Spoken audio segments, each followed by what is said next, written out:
지난주 우리 그 말씀 나눴던 대로 화생과 관련해서 경전은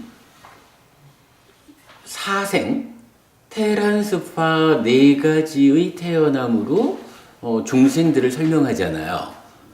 그래서 보면은 테란습이라고 하는 요 세 가지의 태어남의 부류는 눈에 보이는 존재들. 그래서 인간과 축생 이렇게 된 거고요. 그 다음에 우리가 부처님이 알려주는 오도윤회라고 하는 중생들의 삶의 5가지 영역 이렇게 볼 때는 지옥이라는 세상과 축생, 아귀, 인간, 천상 이렇게 5가지 세상이 있는 거잖아요. 그 5가지 세상 중에 인간과 축생은 2가지 부류밖에는 안 되는 거죠. 그럼 나머지 지옥과 아기와 천상이라고 하는 이 세상은 어떠한 세상이냐라고 할 때 뭐 한마디로 말하자면은 보이지 않는 존재들인 거죠. 보이지 않는 세상. 그래서 많은 사람들은 눈에 보이는 것만이 존재하는 거 아니냐. 이래서 인간과 축생만으로 구성된 중생의 삶을 말하고 그러다 보면 뭐 자연스럽게 윤회 없음 쪽으로 연결되어 가겠죠. 그러나 부처님은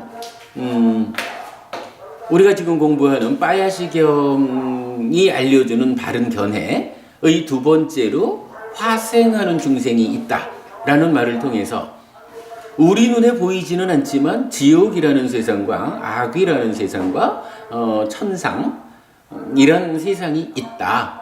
이 세상은 현재 우리들의 눈의 능력으로는 보이지 않지만 수행을 통해서 지혜가 향상하면 지혜의 눈으로 보여지는 거.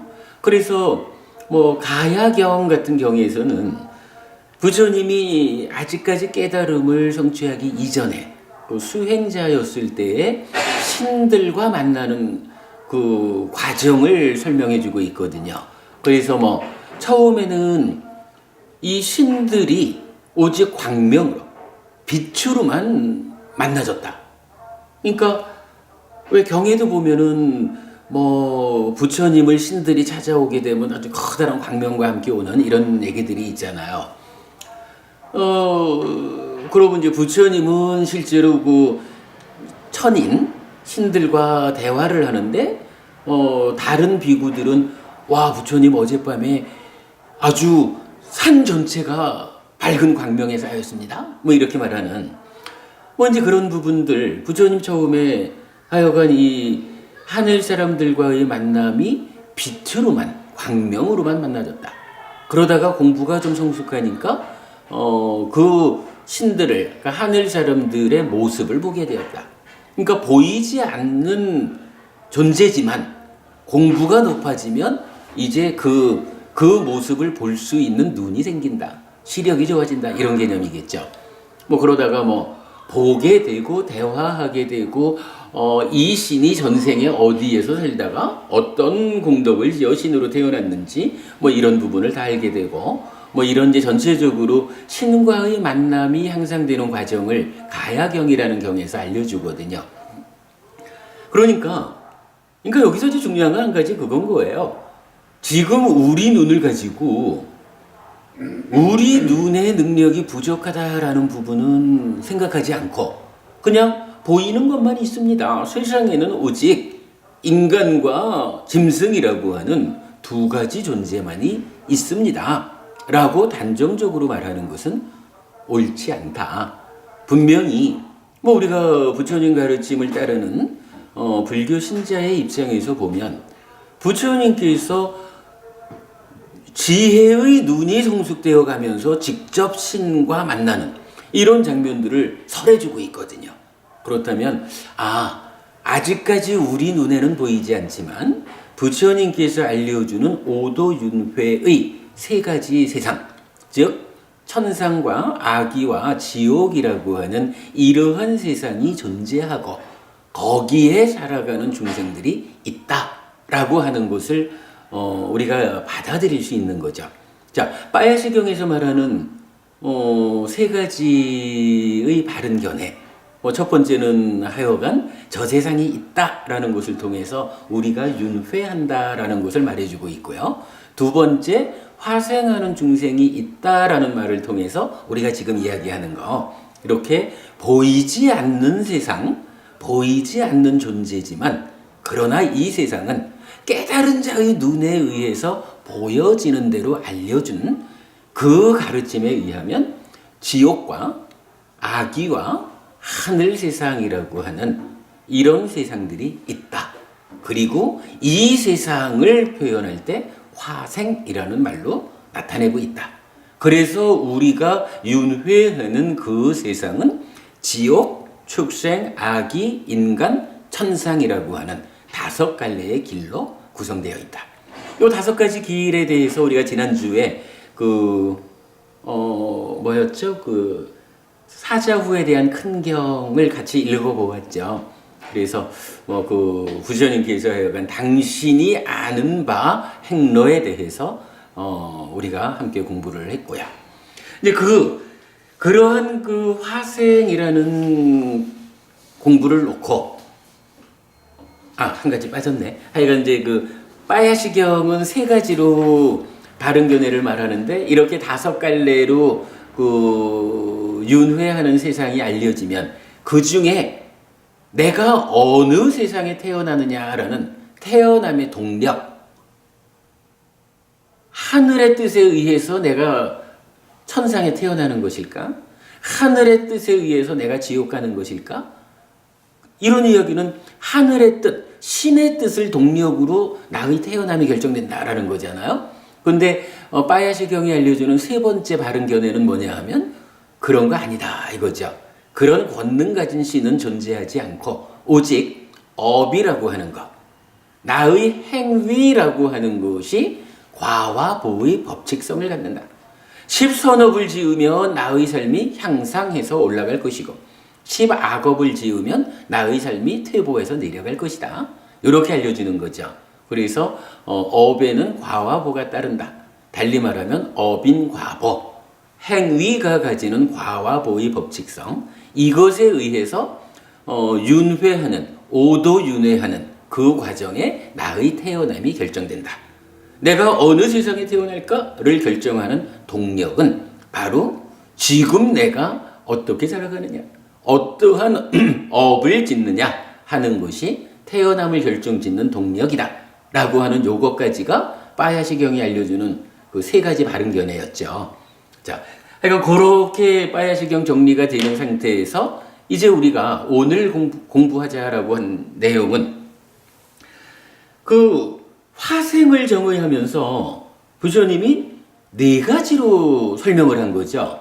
한 가지는 천상이 있다라고 했고요.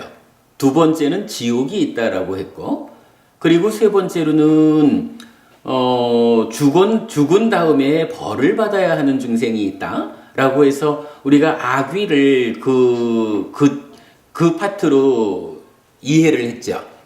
그런가 하면 이제 화생하는 중생 중에 또 다른 하나의 영역으로 어떤 인간이라는 말이 나타났었죠. 어떤 인간. 근데 이 어떤 인간이 무엇냐라고 하는 부분은 사실은 아직까지 경전에서 발견을 못한 거죠. 자, 이걸 한번 적어볼까요? 화생. 화생하는 중생을 첫째, 하늘 세상, 천상, 하늘 사람들이 있다 그랬고요. 2번째가 지옥이 있다 그랬거든요. 3번째가 죽어서 하여간 이제 번역이 그렇죠. 죽어서 벌을 받아야 하는 자, 이래서 우리가 요거를 악귀라고 이해를 한 거죠. 오도윤회로 보면 이렇게 맞춰줘야 되겠죠. 그런데 이제 4번째로 어떤 인간들이란 말이 나타난 거죠. 그런데 이 어떤 인간들이 구체적으로 누구냐라고 하면 이게 이제 경전에서 누가 어떤 인간이다라고 직접 설명해 주지 않았다는 거죠. 그래서 요 어떤 인간들은 누굴까라는 부분을 우리가 이제 좀 생각을 해보니까 마침 경전에서 이런 말이 나왔다는 거죠. 마누사. 요 마누사라는 말이 인간이란 말이에요. 그리고 아라는 말은 부정적 두사잖아요. 그러니까 요게 인간 아닌 해서 비인간 이렇게 번역이 되는 말이거든요. 그러면 비인간이란 이런 존재는 누굴까? 아니 인간이면 인간이고 인간 아닌 존재 이러면은 어떻게 말해야 되나요? 인간 아닌 존재면은 뭐 화생 아닌 테란습으로 태어난 인간과 축생을 포함한 축생, 천상, 지옥, 아귀 이 중에 인간 아닌 거 그거 좀 애매해요. 인간 아닌 것 말 자체로 보면 하여간 축생과 천생과 지옥과 악이 이래야 되는데 요거를 하필이면 화생에서 그러니까 인간도 축생도 아니고 천상도 지옥도 아귀도 아닌 어떤 상태로 표현을 하고 있거든요. 그러니까 단순히 이게 인간 아니다라고 해서 인간 아닌 나머지 모든 것 이것도 아니고 그러니까 화생 안에 들어가기는 하지만 천상이라고 지옥이라고 악이라고도 딱 꼬집어 말할 수 없는 어떤 존재 이렇게 되는 거죠. 그래서 요 비인간이 어떠한 존재를 말하는 것일까라는 부분을 이제 우리가 좀 주목을 하자라고 한 건데, 제가 이제 요번에 그러니까 빨리 원전 쪽에서 좀 검색을 해보니까 이 아마누사 요 단어가 경전 전체로는 작지 않게 나타나더라고요. 그래서 요거를 지금 그 한 주 동안에는 제가 정리를 못했지만 요 아마누사가 나오는 경전 전체를 한번 좀 정리를 해보면 구체적인 의미를 알 수 있겠다라고 해서 요거는 시간을 가지고 전체적인 공부는 하기로 하겠습니다. 다만 우리가 이제 지난주에 예고된 공부 내용은 이 아마누사라는 단어가 우리의 관심 영역에서 딱 나타나는 경우가 몇 가지 경전이 있더라라는 거였죠. 그래서 법우님께서도 말씀하신 귀신이라든가 이런 부분들, 제가 이제 귀신 들린 이런 이야기를 했을 때 법우님 말씀하신 거라든가 이런 우리 삶의 과정에서 어떤 형태로든 잘 설명되지 않는 빙의, 귀신 들림 이런 현상들하고 좀 유사하게 표현되는 경전이 몇 개 있더라. 그러면 비인간이란 말 전체는 좀 뒤로 미루더라도 우선은 가까이에 있는 주제를 가지고 먼저 한번 좀 찾아보는 공부를 하자 이렇게 이야기를 한 거죠. 일단 오늘 나눠드린 교재가 두 가지가 있습니다. 한 가지는 요거 비인간 아마누사의 침입을 말하는 경전들 이랬거든요. 요거 뭐냐 하면은 비인간이란 말이 있는데 경전에 보면 이 비인간이 우리들한테 침입한다라는 비인간의 침입 이런 표현이 나타나더라는 거죠. 그러면 그냥 인간 아닌 어떤 거 비인간이 있다라는 거하고 그 인간이 나의 삶에 침입한다. 내 삶에 개입한다. 관여한다. 라고 말해지는 거는 다른 거잖아요.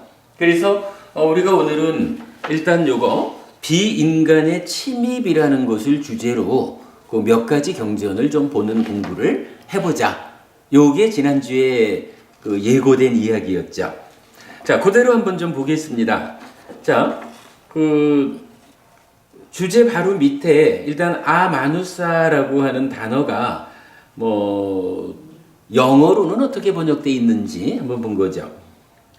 being which is not human. 그래서 인간 아닌 존재 이렇게 말했고, fairy demon. 이래서 뭐 거의 뭐 저기 악령이라 해야 될까요? 아니면 정령이라 할까요? 뭐 그런. 뭐 경에도 보면은 이제 틈틈이 뭐 나무의 정령 이런 식으로 나타나는 그런 의미를 갖는 것 같고요. 고스트 하면 뭐 아무래도 뭐 저기 서양적인 의미로는 이제 고스트, 유령 뭐 이런 개념이 설명되고 있겠죠. 가드, 신 이렇게 되고, 스피릿 요건 뭐 영혼 이렇게 봐야 될까요?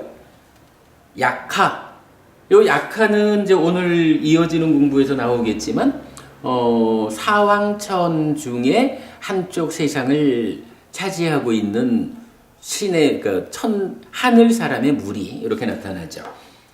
그러니까 뭐 이제 이 아마누사라고 하는 단어 자체는 일단 니까야의 해석 과정에 이 서양 사람들은 이렇게 영어로 번역하고 있다라는 걸 일단 보고요. 자, 여기에 이제 박스를 쳐가지고 그 여기에 대한 저의 생각을 간단히 적어봤어요. 읽어보겠습니다. 저는 그간 인간 아닌 존재들의 존재는 윤회하는 세상의 구성, 세계관으로 욕계색계, 무색계로 볼 때 당연히 있는 것이지만 그 존재들이 인간들의 삶에 어떤 식으로 개입하는지에 대해서는 잘 모르겠다고 말해왔습니다. 그런데 몇 개의 경전들에 의하면 비인간들의 침입이라고 부처님에 의해 구체적으로 표현됩니다. 어떤 형태인지는 잘 몰라도 비인간들이 인간들의 삶에 개입한다는 의미라고 할 것입니다. 부처님은 자심해탈이 비인간들의 개입을 방어하는 수단이라고 말합니다. 주목해야 할 내용입니다. 이런 이야기예요. 제가 이제 출가자로 살다 보면 뭐 만나는 사람들이 이러저러하게 뭐 비인간 아니면 무슨 뭐 어디 저기 신이 들려가지고 고생하는 빙의된 뭐 이런 이야기들을 물어보거든요. 그럴 때 이제 제가 할 수 있는 이야기가 글쎄요, 무언가 인간과 다른 형태로 존재하는 어떤 존재들이 있다라는 것이야 뭐 당연히 뭐 알려져 있는 거지만 그 인간 아닌 존재들이 우리의 삶에 어떻게 관여하는지 내가 잘 모르겠습니다. 이렇게 이제 그간 답변을 해왔다는 거죠. 왜냐하면 우리가 어차피 무상고 무아인 것이어서 나 자신조차도 무아인데 여기에 누가 뭘 붙잡고 늘어지겠어. 이제 이런 개념을 좀 가지고 답변을 했던 건데 공부를 하다 보니까 경전에서 비인간의 침입이라는 표현을 통해서 부처님이 직접 인간 아닌 어떤 존재들이 인간인 나의 삶에 관여를 한다라고 알려주고 있잖아요. 그래서 이제 그 부분, 참으로 어떠한 존재들이 있어서 나의 삶에, 인간들의 삶에 관여하고 있구나 라는 부분을 인정하게 된 거죠. 그런 가운데에 이제 그렇다면 그 비인간들이 우리 삶에 관여하는 것이 우리를 도와주는 쪽으로 도움되는 쪽으로 작용한다라고 하면 신경 쓸 게 아닌데 대부분의 경우는 이 인간 아닌 존재들이 관여했다라고 하면은 그것 때문에 삶이 고달퍼진단 말이죠. 그렇다면 이제 그러한 존재들이 개입하는 것을 방어할 수 있는 방법이 필요하다라는 부분을 주목해야 될 텐데 부처님은 자심해탈, 자애의 마음을 통해서 해탈하는 이러한 수행이 그러한 비인간들의 침입으로부터 스스로를 방어하는 길이다라고 방법을 알려주고 있더라라고 하는 거죠. 약간 그 내용 간략히 적어본 거고요. 이어서 비인간의 침입을 말하는 경전 몇 가지를 모았습니다. 이 경전들에 의하면 비인간의 침입에 대처하는 데는 두 가지 방법이 있습니다. 한 가지는 아따나띠아 보호주를 외우는 것이고 다른 한 가지는 자비희사 사무량심을 닦는 것입니다.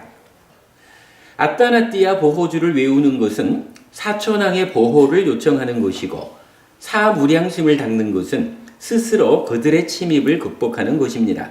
그런데 사무량심을 닦는 것은 사념처 사마타 위파사나의 수행체계 위에 있는 수행입니다.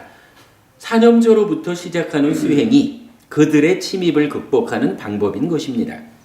비인간들을 원인, 조건으로 하는 어떤 상황에 처했을 때 현명하게 대처하는 방법입니다. 잊지 마시기 바랍니다. 자, 나의 문제든 우리 주변 사람의 문제든 이런 인간 아닌 어떤 존재들의 침입에 의해서 현실적으로 고통을 받고 있다면 이제 부처님 가르침 안에서 그러한 고통에 대한 대응책이 제시돼야 할 거다라는 거죠. 지금 이제 전반적으로 보면 경전은 두 가지로, 한 가지는 여기 제가 따로 하나 교재를 드렸습니다만은 디가니까야 32번째 경으로 아따나띠아 경이라는 경전이 있어요. 요 경전 조금 이따 이거 한번 우리 읽어보겠습니다.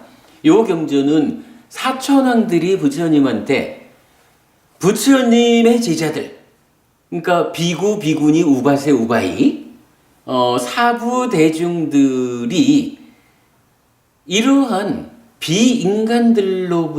비인간들의 침입 때문에 고통을 받을 수가 있는데 그 비인간들이 누구냐 하면 우리 이 사왕천 하늘에 사는 사왕천의 주민들인데 그 중에 말 잘 듣지 않는 폭력배 같은 우리 인간지상에도 하여간 법의 질서가 있지만 뭐 법을 지키지 않는 이제 폭력배들이 있잖아요. 마찬가지 사왕천이라는 그 하늘 세상에도 사천왕이라는 이 그들의 왕이 되는 신이 잘 통제하고자 하지만 그 통제를 따르지 않는 폭력적인 존재들이 있다는 거예요. 그 존재들이 비인간이 되어가지고 인간들의 삶에 침입을 하는데 그래도 부처님의 제자인 비구, 비구니, 우바세, 우바이에게 그들이 침입해서 해를 끼치고자 하면 저희들이 가서 막아주겠습니다. 뭐 이런 개념이에요. 인간들의 삶에서도 폭력배가 해코지를 하려고 하면 경찰서에 전화하잖아요. 지켜주세요 이러는 거잖아요. 마찬가지 어쨌거나 그 사왕천에 있는 그 하늘 사람의 무리가 우리를 해코지한다라고 할 때 이게 뭐 경찰이 막아줄 수 있는 건 아니니까 그때에 이 사천왕의 왕인 사왕천들이 자기들의 장군들을 시켜가지고 부처님의 제자들이 도움을 청하면 쫓아가가지고 막아주겠습니다. 요렇게 말하는 게 아따나띠아 경의 주제거든요. 그러니까 이거 조금 이따 한번 읽어보기로 하고요. 그런가 하면 이제 여기 같이 소개되고 있는 몇 가지 경전에서는 부처님께서 우리가 보통 자해 수행 이야기를 하잖아요. 뭐 자해관 이런 그 자해의 마음을 닦는 것이 한쪽 측면에서는 이런 비인간들이 좋아하는 거예요. 이게 아무래도 그렇지 않겠어요? 인간 세상에서도 뭐 좀 폭력배들이 있다 그래도 그 폭력배가 자기가 좋아하고 이뻐하는 사람들을 해치지는 않잖아요. 무언가 좀 자기한테 마음에 안 들게 하는 사람들한테 가서 해코지를 하는 거죠. 폭력배들한테서 나를 보호하려면 한 가지 측면은 내가 폭력배들이 나를 싫어하지 않게 뭐 이게 그러다가 가서 뭐 폭력배한테 돈 주고 아차마라 이런 거하고는 다르지만 그래도 우리가 실제로 폭력배들도 아무나 뭐 이렇게 해코지는 잘 안 한단 말이지요. 그러니까 사람들이 어떻게 살아가느냐에 따라서 폭력배들이 해치려고 하지 않는 사람들의 무리도 있는 거예요. 뭐 그런 식으로 이 비인간들이 나를 좋아하게 만들어버리면 그들이 나를 해치지 않는 거 아니에요. 내가 자애의 마음을 닦는 것, 자애의 마음을 닦아나가면 이 비인간들이 그 사람들을 좋아한다는 거예요. 그러니까 가서 해코지를 할 일이 없는 거예요. 그런 접근이 하나 있고,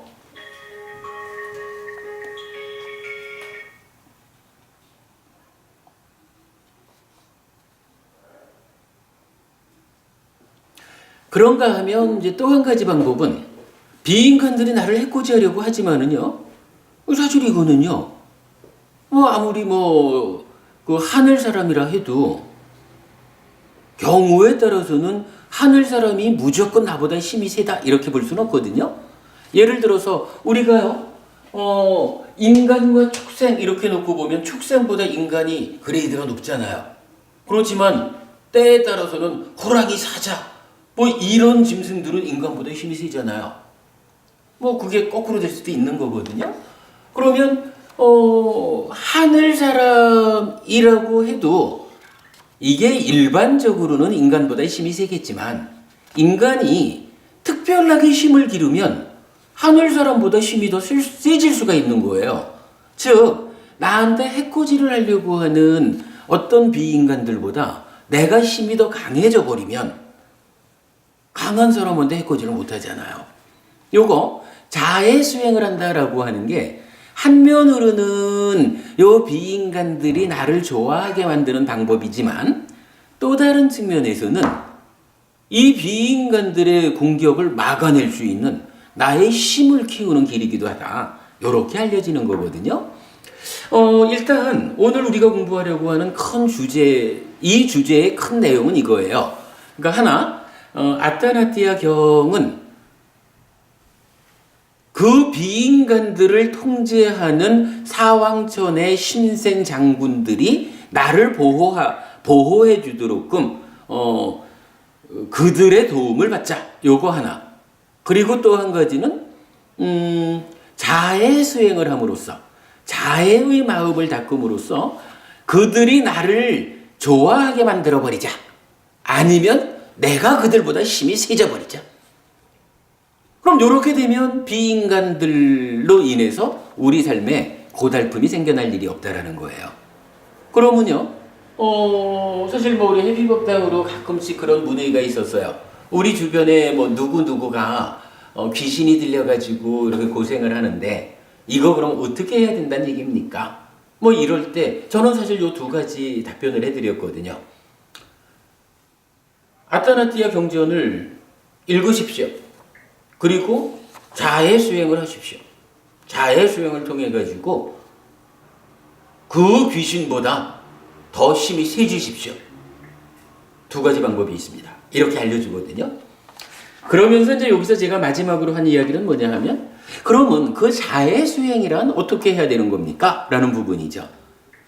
이 자애 수행도 사실은 수행의 체계에서 보면 사념처 수행을 통해 가지고 내 마음이 잘 단속이 되어주면 그 사념처에 의해서 단속된 마음의 위에서 자애 수행이 이루어지거든요. 자애 수행으로 비인간의 침입을 방어하자라는 것도 출발은 어디서 하느냐 하면 사념처 수행으로 시작하는 것이다. 하여간 그게 이제 오늘 수업의 전체적인 주제가 되겠습니다. 처리하고 하죠. 곧 전화 받으시는 거예요? 아니요. 처리하죠. 아니요. 괜찮아요? 계속할까요? 예. 자, 그럼 이제 이런 주제를 알려주는 경전 몇 개를 직접 보겠습니다. 자, 첫 번째로 가문경이라고 있어요. 20번 상류다의 세 번째 경입니다. 이게 약하상류다인가 그럴 거예요. 비구들이요, 예를 들면 어떤 가문이든 여자가 많고 남자가 적은 가문은 밤도둑들의 침입을 받기 쉬운 것과 같다. 비구들이요, 그와 같이 비구가 자애를 통한 마음의 해탈, 자심 해탈을 닦지 않고 많이 공부 짓지 않으면 그는 비인간들의 침입을 받기 쉽다. 비구들이여, 예를 들면 어떤 가문이든 남자가 많고 여자가 적은 가문은 밤도둑들의 침입을 받기 어려운 것과 같다. 비구들이여, 그와 같이 비구가 자해를 통한 마음의 해탈을 닫고 많이 공부 지으면 그는 비인간들의 침입을 받기 어렵다. 비구들이여, 그러므로 그대들은 참으로 이와 같이 공부하여야 한다. 우리는 방일하지 않고 머무르리라 라고 그대들은 이와 같이 공부 지어야 한다. 이런 이야기예요. 뭐 요새처럼 뭐 방범장치가 잘 안 돼 있던 시절이니까 아무래도 집안에 남자는 별로 없고 여자들만 많다라고 하면 뭐 그 시절 이야기로 분명히 남자가 앞장서서 가족을 보호할 조건이 안 갖춰준 거잖아요. 그러면 그때 뭐 밤도둑이 도둑이든 강도든 쳐들어오면 참으로 그것을 막아내기 힘들고 그로 인해서 가족이 어려움을 겪어야 하잖아요. 이렇다는 거예요. 밤도둑으로서 이제 이 그 비인간의 침입을 말하면서 비인간이 침입할 때에 막아내는 힘이 필요하다. 밤도둑이 들어오는 거는 집안에 남자들이 많으면 막아낼 수 있는데 비인간이 침입하는 곳은 무엇을 힘으로 해서 막아낼 것이냐 라고 할 때 이제 자심해탈.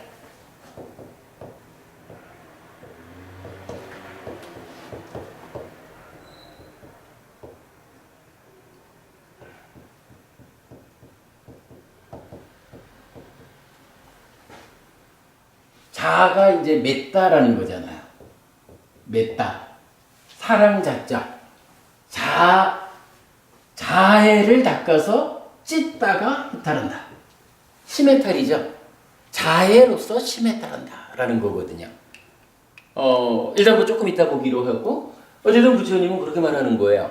밤도둑들이 쳐들어올 때는 남자가 많으면 막아낼 수가 있는데 비인간이 침입할 때는 무엇을 힘으로 막아낼 거냐 라고 하니까 이제 경전이 말하기를 자심해탈, 자해를 닦는 힘이 부족하면 비인간의 침입을 막아내기 어렵고 두 번째 문단에서는 이 자해의 수행을 통해서 자심해탈하는 이러한 수행의 힘이 커지면 비인간의 침입을 막아낼 수 있다.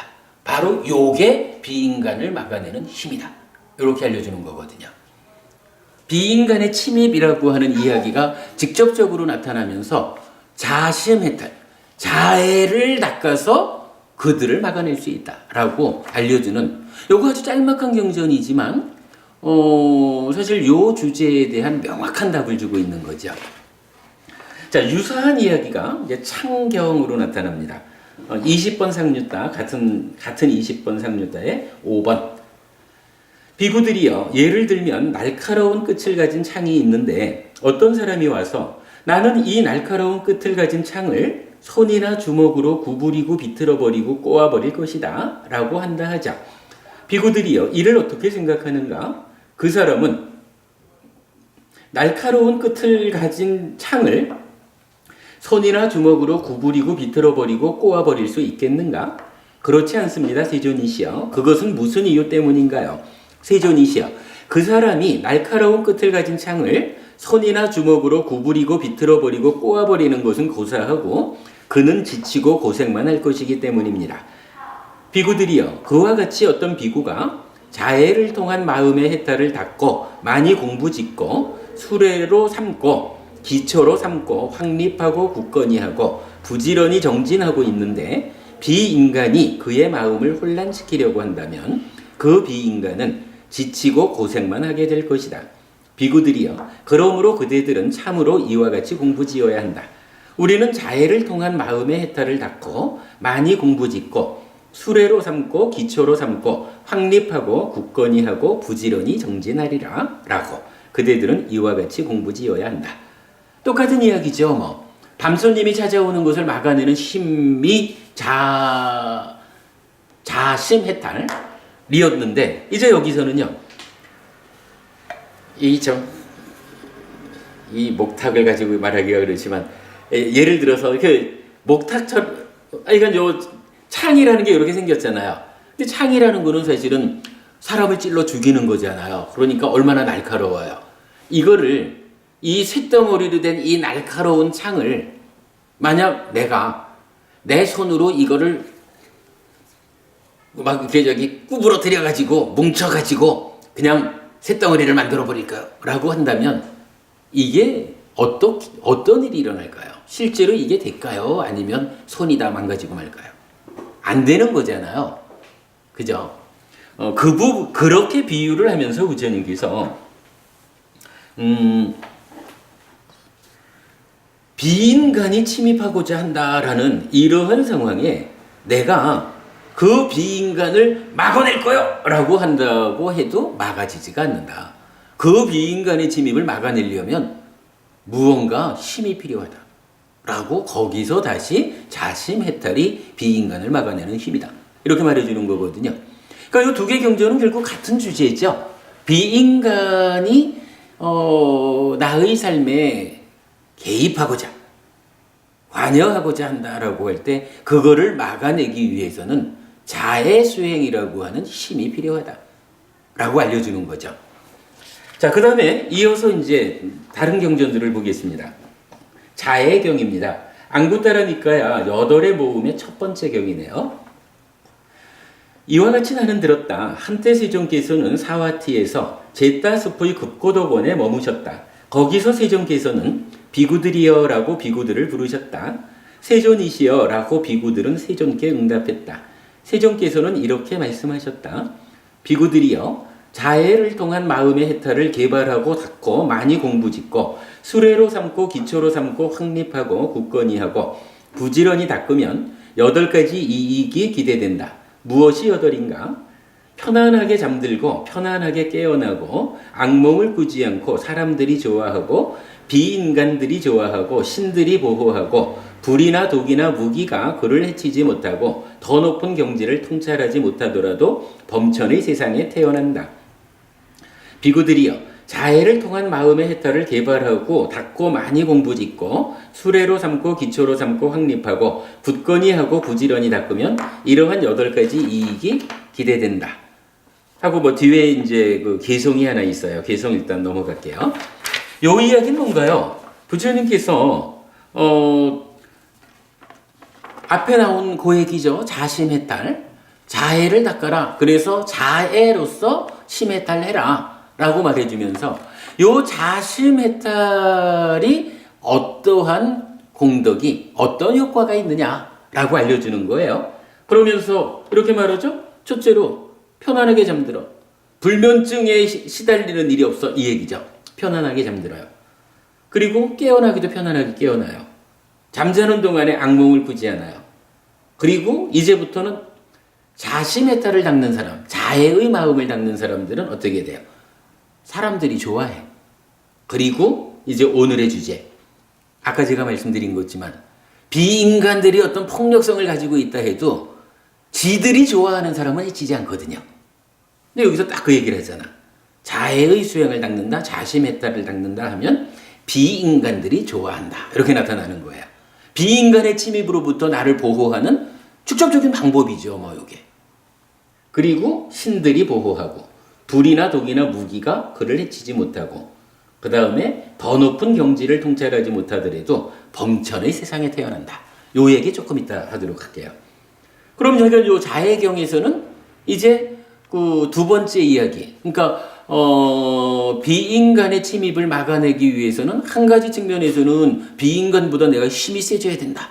그래가지고 자해 수행을 하면 밤손님을 남자의 힘으로 막아내듯이 그 비인간들의 침입은 자해의 힘을 통해 가지고 막아낸다. 이렇게 더 힘이 세진다. 요거였잖아요, 한 가지는. 그리고 이제 두 번째로는 자해 수행을 통하면 그 비인간들이 나를 좋아하게 돼. 그래가지고 좋아하는 나를 해코지하려 하지 않아. 요것도 나를 보호하는 거라고요. 물론 이제 우리 뭐 저기 전래되어 오는 이야기에서는 원래 그 저기 조상들이 좀 그 자식을 그 후손을 잘 되게 해주려고 하는데 죽은 사람이 잘 되게 해주려고 하는 게 오히려 우리한테는 해코지로 나타나. 보통 그런 얘기 많이 하죠. 뭐 그거는 일단 경전의 이야기는 아니고 전래되는 이야기일 뿐이고, 어쨌든 이제 이런 비인간이 좋아한다라고 하는 요 표현은 그들의 해코지로부터 나를 보호하는 직접적인 방법이 된다라고 경전이 알려주는 거죠. 자, 자해경 2번, 또 다른 자해경입니다. 요거는 안구따라 니까야 11의 모음의 16번째인데, 뭐, 도로 같은 이야기를 해줘요. 비구들이요, 자해를 통한 마음의 해탈을 반복하고 닦고 많이 공부짓고 수레로 삼고 기초로 삼고 확립하고 굳건히 하고 부지런히 닦으면 11가지 이익이 기대된다. 무엇이 11인가? 편안하게 잠들고 편안하게 깨어나고 악몽을 꾸지 않고 사람들이 좋아하고 비인간들이 좋아하고 신들이 보호하고 불이나 독이나 무기가 영향을 미치지 못하고 마음이 쉽게 삼매에 들고 안색이 맑고 매하지 않은 채 죽고 더 높은 경지를 통찰하지 못하더라도 범천의 세상에 태어난다. 이거 뭐 앞에 경전하고 똑같죠? 그 몇 가지 효과만 더해져 있을 뿐이지요. 자, 어쨌든 비인간이 침입한다라고 하는 그 상황을 전제해 놓고 부처님은 우리가 비인간들로부터 나를 보호하는 방법이 무엇일까라고 하는 부분에 대해서 요 몇 개 경전을 통해 가지고 아주 직접적인 답을 주죠. 자, 일단 비인간이 나를 침입해 온다라고 하면 첫째로 나를 침입해 온다고 하면 내가 비인간보다 힘이 더 세져야 되겠다. 내 힘이 더 세가지고 나를 해코지하자고 쳐들어오는 비인간을 막아내면 된다. 요거 하나죠. 그런가 하면 또 한 가지는 비인간들이 비록 좀 해코지를 하는 존재인지는 몰라도 그들이 나를 좋아하게 만들어버리지 뭐. 그래서 그들이 나를 해코지하지 않게 만들면 어차피 비인간의 해코지로부터 나를 보호하는 것이다. 두 가지 측면으로 말해준 거예요. 요거 우리가 꼭 기억해야 되는 거죠. 근데 요거 나를 더 힘세게 해서 막아내든 그들이 나를 좋아하게 만들든 요 두 가지가 방법은 뭐예요? 방법은 공통되게 한 가지. 자심해탈을 닦는다. 자의 수행을 통해서 나를 향상시키면 한쪽 측면에서는 막아내는 힘이 되고 한쪽 측면에서는 그들이 나를 좋아해서 해코지하지 못하게 해서 보호받는 이런 두 가지 측면으로 설명이 되는 거죠. 자, 그 한 가지를 이제 보았어요.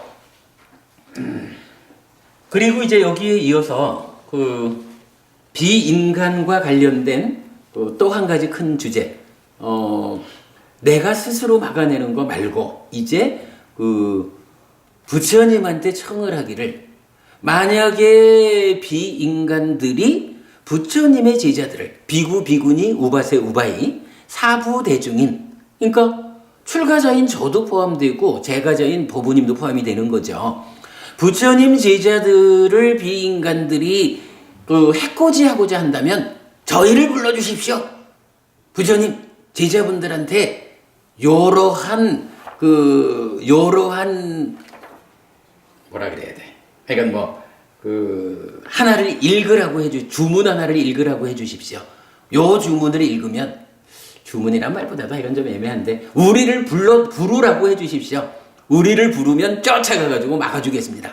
라고 이렇게 경호원을 자처하고 나온 경이 하나 있는 거죠. 그러니까 그 측면에서 이제 요 아따나띠아 경, 뭐 좀 양이 많습니다만은 그냥 8페이지짜리니까 그냥 쭉 한번 읽어봐도 좋을 것 같아요. 10페이지구나. 쭉 한번 읽어볼게요. 아따나띠아 경 디가니까야 32번. 이와 같이 나는 들었다. 한때 세종께서는 라자가하에서 독수리봉 산에 머무셨다.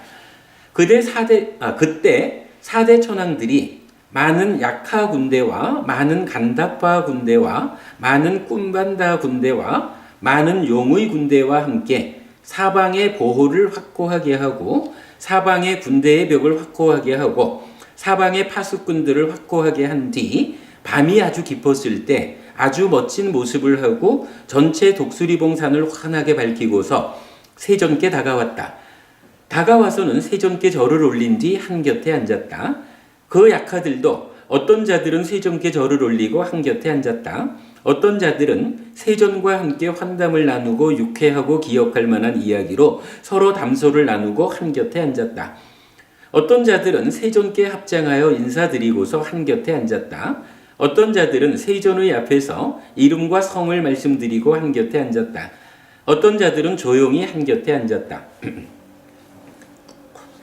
한곁에 앉은 웨사와나 대천왕은 세존께 이와 같이 말씀드렸다. 웨사와나 대천왕이 아마 그 사천왕은 동서남북이잖아요. 그 중에 그 북쪽 지방, 북쪽 땅을 다스리는 대천왕일 거예요.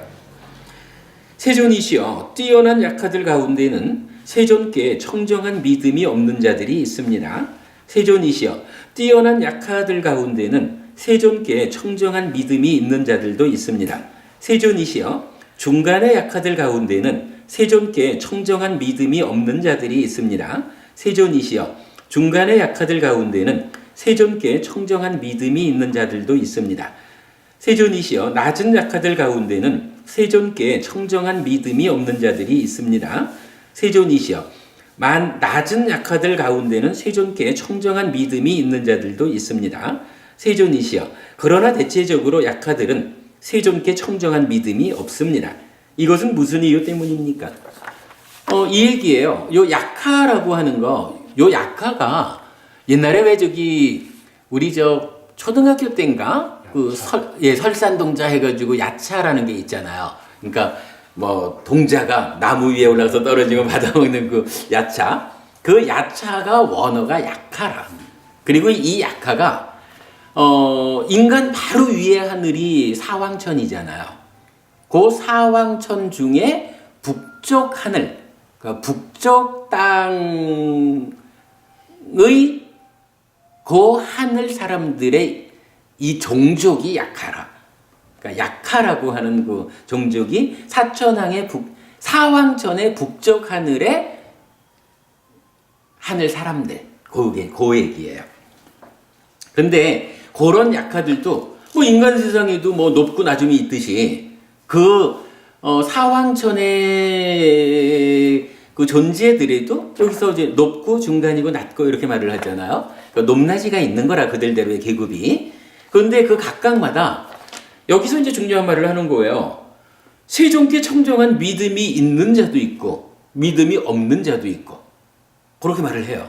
그러면서 사실은 대체적으로 이 약하들은 부처님에 대해서 믿음이 없습니다. 라고 말을 해요. 이게 부처님한테 믿음이 있는 자들은 부처님 제자들한테 해코지를 안 할 거 아니에요. 근데 부처님한테 믿음이 없는 자들이, 이게 좀 웃기는 얘기지만, 만약에 뭐 아무개들이 부처님에 대한 믿음이 있다 그러면 불신지옥 이러면서 중들지옥 간다라고 말하지 않을 거 아니겠어요? 그러니까 믿음이 없는 자들이 있다라는 거 이제 문제 상황이죠. 자, 이것은 무슨 이유 때문입니까? 세존이시여, 세존께서는 생명을 죽이는 것을 금하는 법을 설하시고 주지 않은 것을 가지는 것을 금하는 법을 설하시고 삿된 음행을 금하는 법을 설하시고 거짓말을 금하는 법을 설하시고 방일의 근본이 되는 술과 중독성 물질을 섭취하는 것을 금하는 법을 설하십니다. 그들에게는 이런 법이 사랑스럽지 않고 마음에 들지 않습니다. 사실요, 우리가 이제 5계를 지키자 하잖아요. 지금 여기 5계잖아요. 5계를 지키자라고 하면 불교 신자들은 참으로 내가 5계를 지키지 않을 때 삶이 퇴보한다.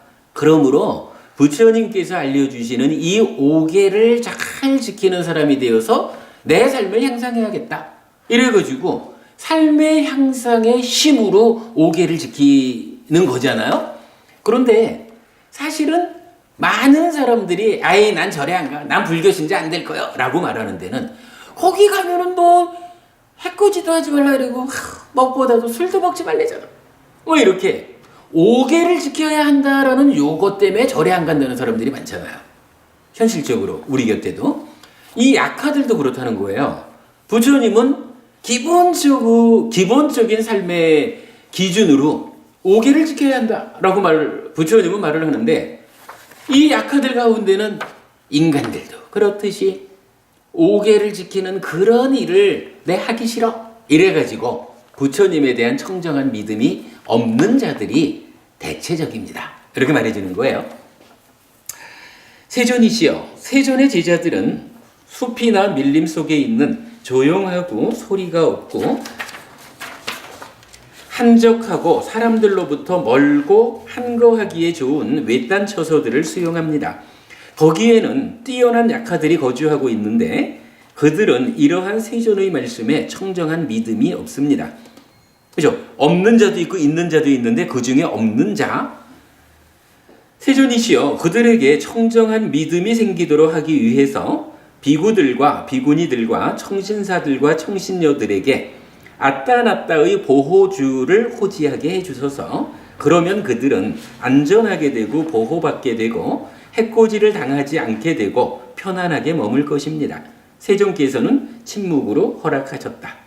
그러니까 이제 그 4대 천왕 중에 이제 북구로주라든가요, 북쪽의 천왕인 웨사와나 대천왕이 부처님 제자들이 이렇게 한적한 곳에서 수행을 하는데 거기에는 아주 그 뛰어난 약하들 중에 부처님한테 믿음을 갖지 않은 그런 존재들이 있습니다.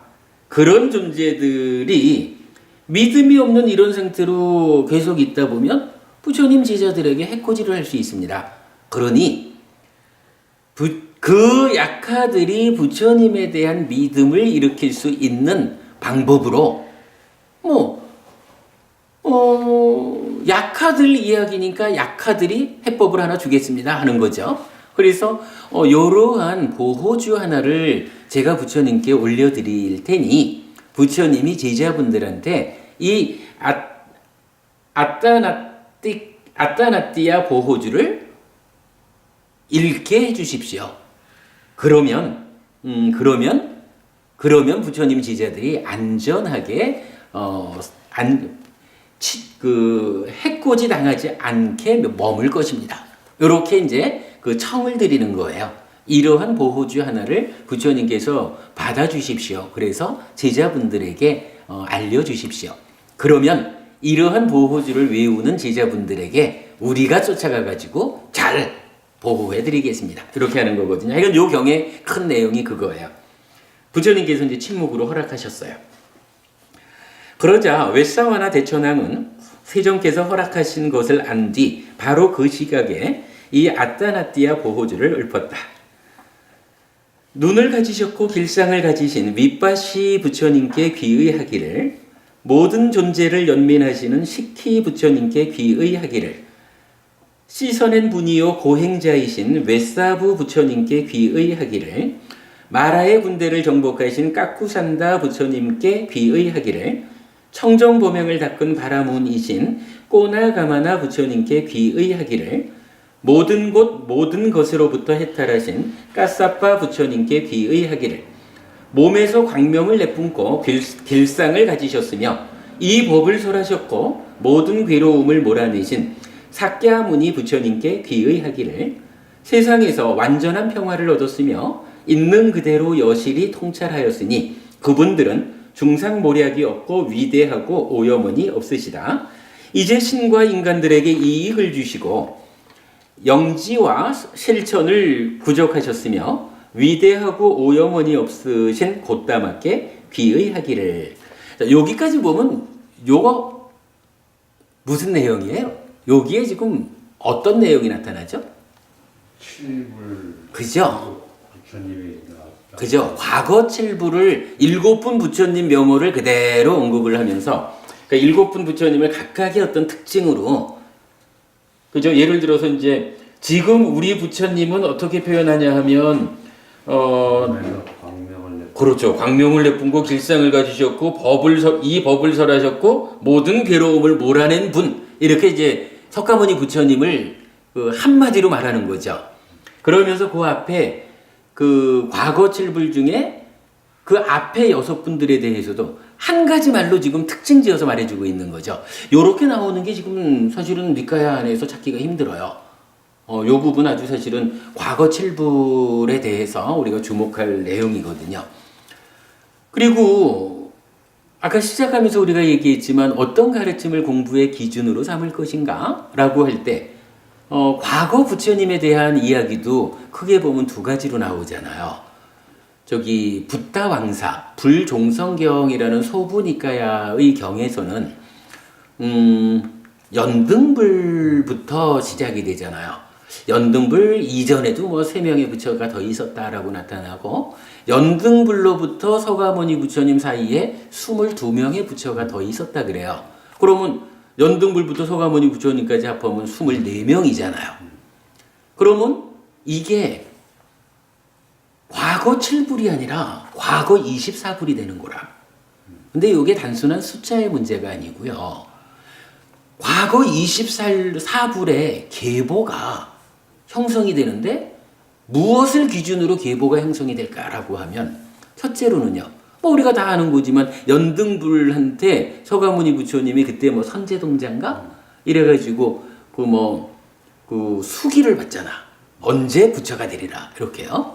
그러니까 그리고 연등불부터 그 중간에 있는 22명의 부처님까지 합해서 23번 서가모니 부처님이 수기를 받는 거로 나타나요.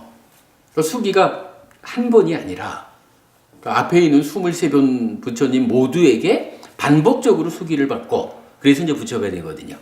그러면서 또 한 가지가 뭐냐 하면 사아승직업 더하기 10만겁이라고 하는 오랜 세월을 10가지 바라미를 닦아서 부처가 되었다. 이렇게 알려지거든요. 불종성경, 붓다왕사라는 경이거든요. 그러면 그 경전에 의하면 과거 부처님들의 계보가 어떻게 형성되냐 하면 수기와 십바라밀이라고 하는 이 두 가지를 계보로 두 가지를 가지고 계보가 형성이 된다고요. 그렇게 봐야 되잖아요, 그죠? 그런데 사부니까야에는 그 과거 24불 중에 제일 끝에 있는 과거 7불만 나타나는 거라. 그러니까 요 연등불부터 내려오는 그 24부처님 중에 윗바시 부처님으로부터 시작하는 요 사부니까야의 7불이 그 끝에 7명으로 포함이 되어 있어요. 끝에. 예, 끝에 7. 그러니까 이제 따지자면은 윗바시 부처님 앞에 17? 17. 예, 17 부처님이 더 있었다 이 얘기를 하는 거고 사부니까야에는 그 이상이 안 나타나는 거고.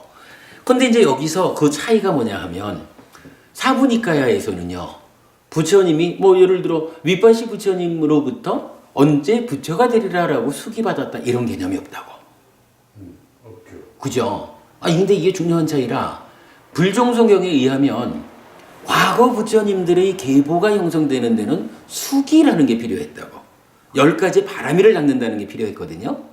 근데 사부니까야에는 7 부처님만이 나타나는데 여기에 수기라는 말도 없고 바라미를 닦는다는 말도 없다고. 요거 사실은 우리가 주목해야 돼요. 그 대부분 법회 자리에 가면 바라밀에 대한 이야기를 많이 하거든. 그죠? 법부님도 많이 들으셨죠? 우리 지난 법회들을 통해서. 바람을 얘기 많이. 예, 육바라밀보다는 이제 이 니카야 이야기로는 십바라밀 얘기가 나오잖아요. 그런데 사부니카야에는 그게 없는 거야. 이 이야기는요. 바라밀을 닦아가지고 부처되자라는 이야기하고 무언가 사부니까야에 나타나는 다른 수행법을 통해서 부처되자라는 거하고 부처되는 방법이 차이가 난다고. 사실은 중요한 차이거든요. 그러면 사부니까야에서는 요 7 부처님만이 나타난다라고 할 때 7 부처님은 무엇을 매개로 계보가 형성이 됐을까? 그게 필요하잖아요. 그럴 때 이제 경전은 사부니까야에서는 알려주는 게 같은 깨달음, 그죠? 우리 이제 사성제, 12연기 이런 동일한 깨달음을 매개로 부처님의 계보가 형성이 된 거라고요. 그리고 거기에서 수행 방법은 뭐예요? 수행 방법은 10가지 바라밀이 아니라 사념처, 사마타, 윗바사나라고 하는 이 수행의 체계를 동일하게 닦잖아요.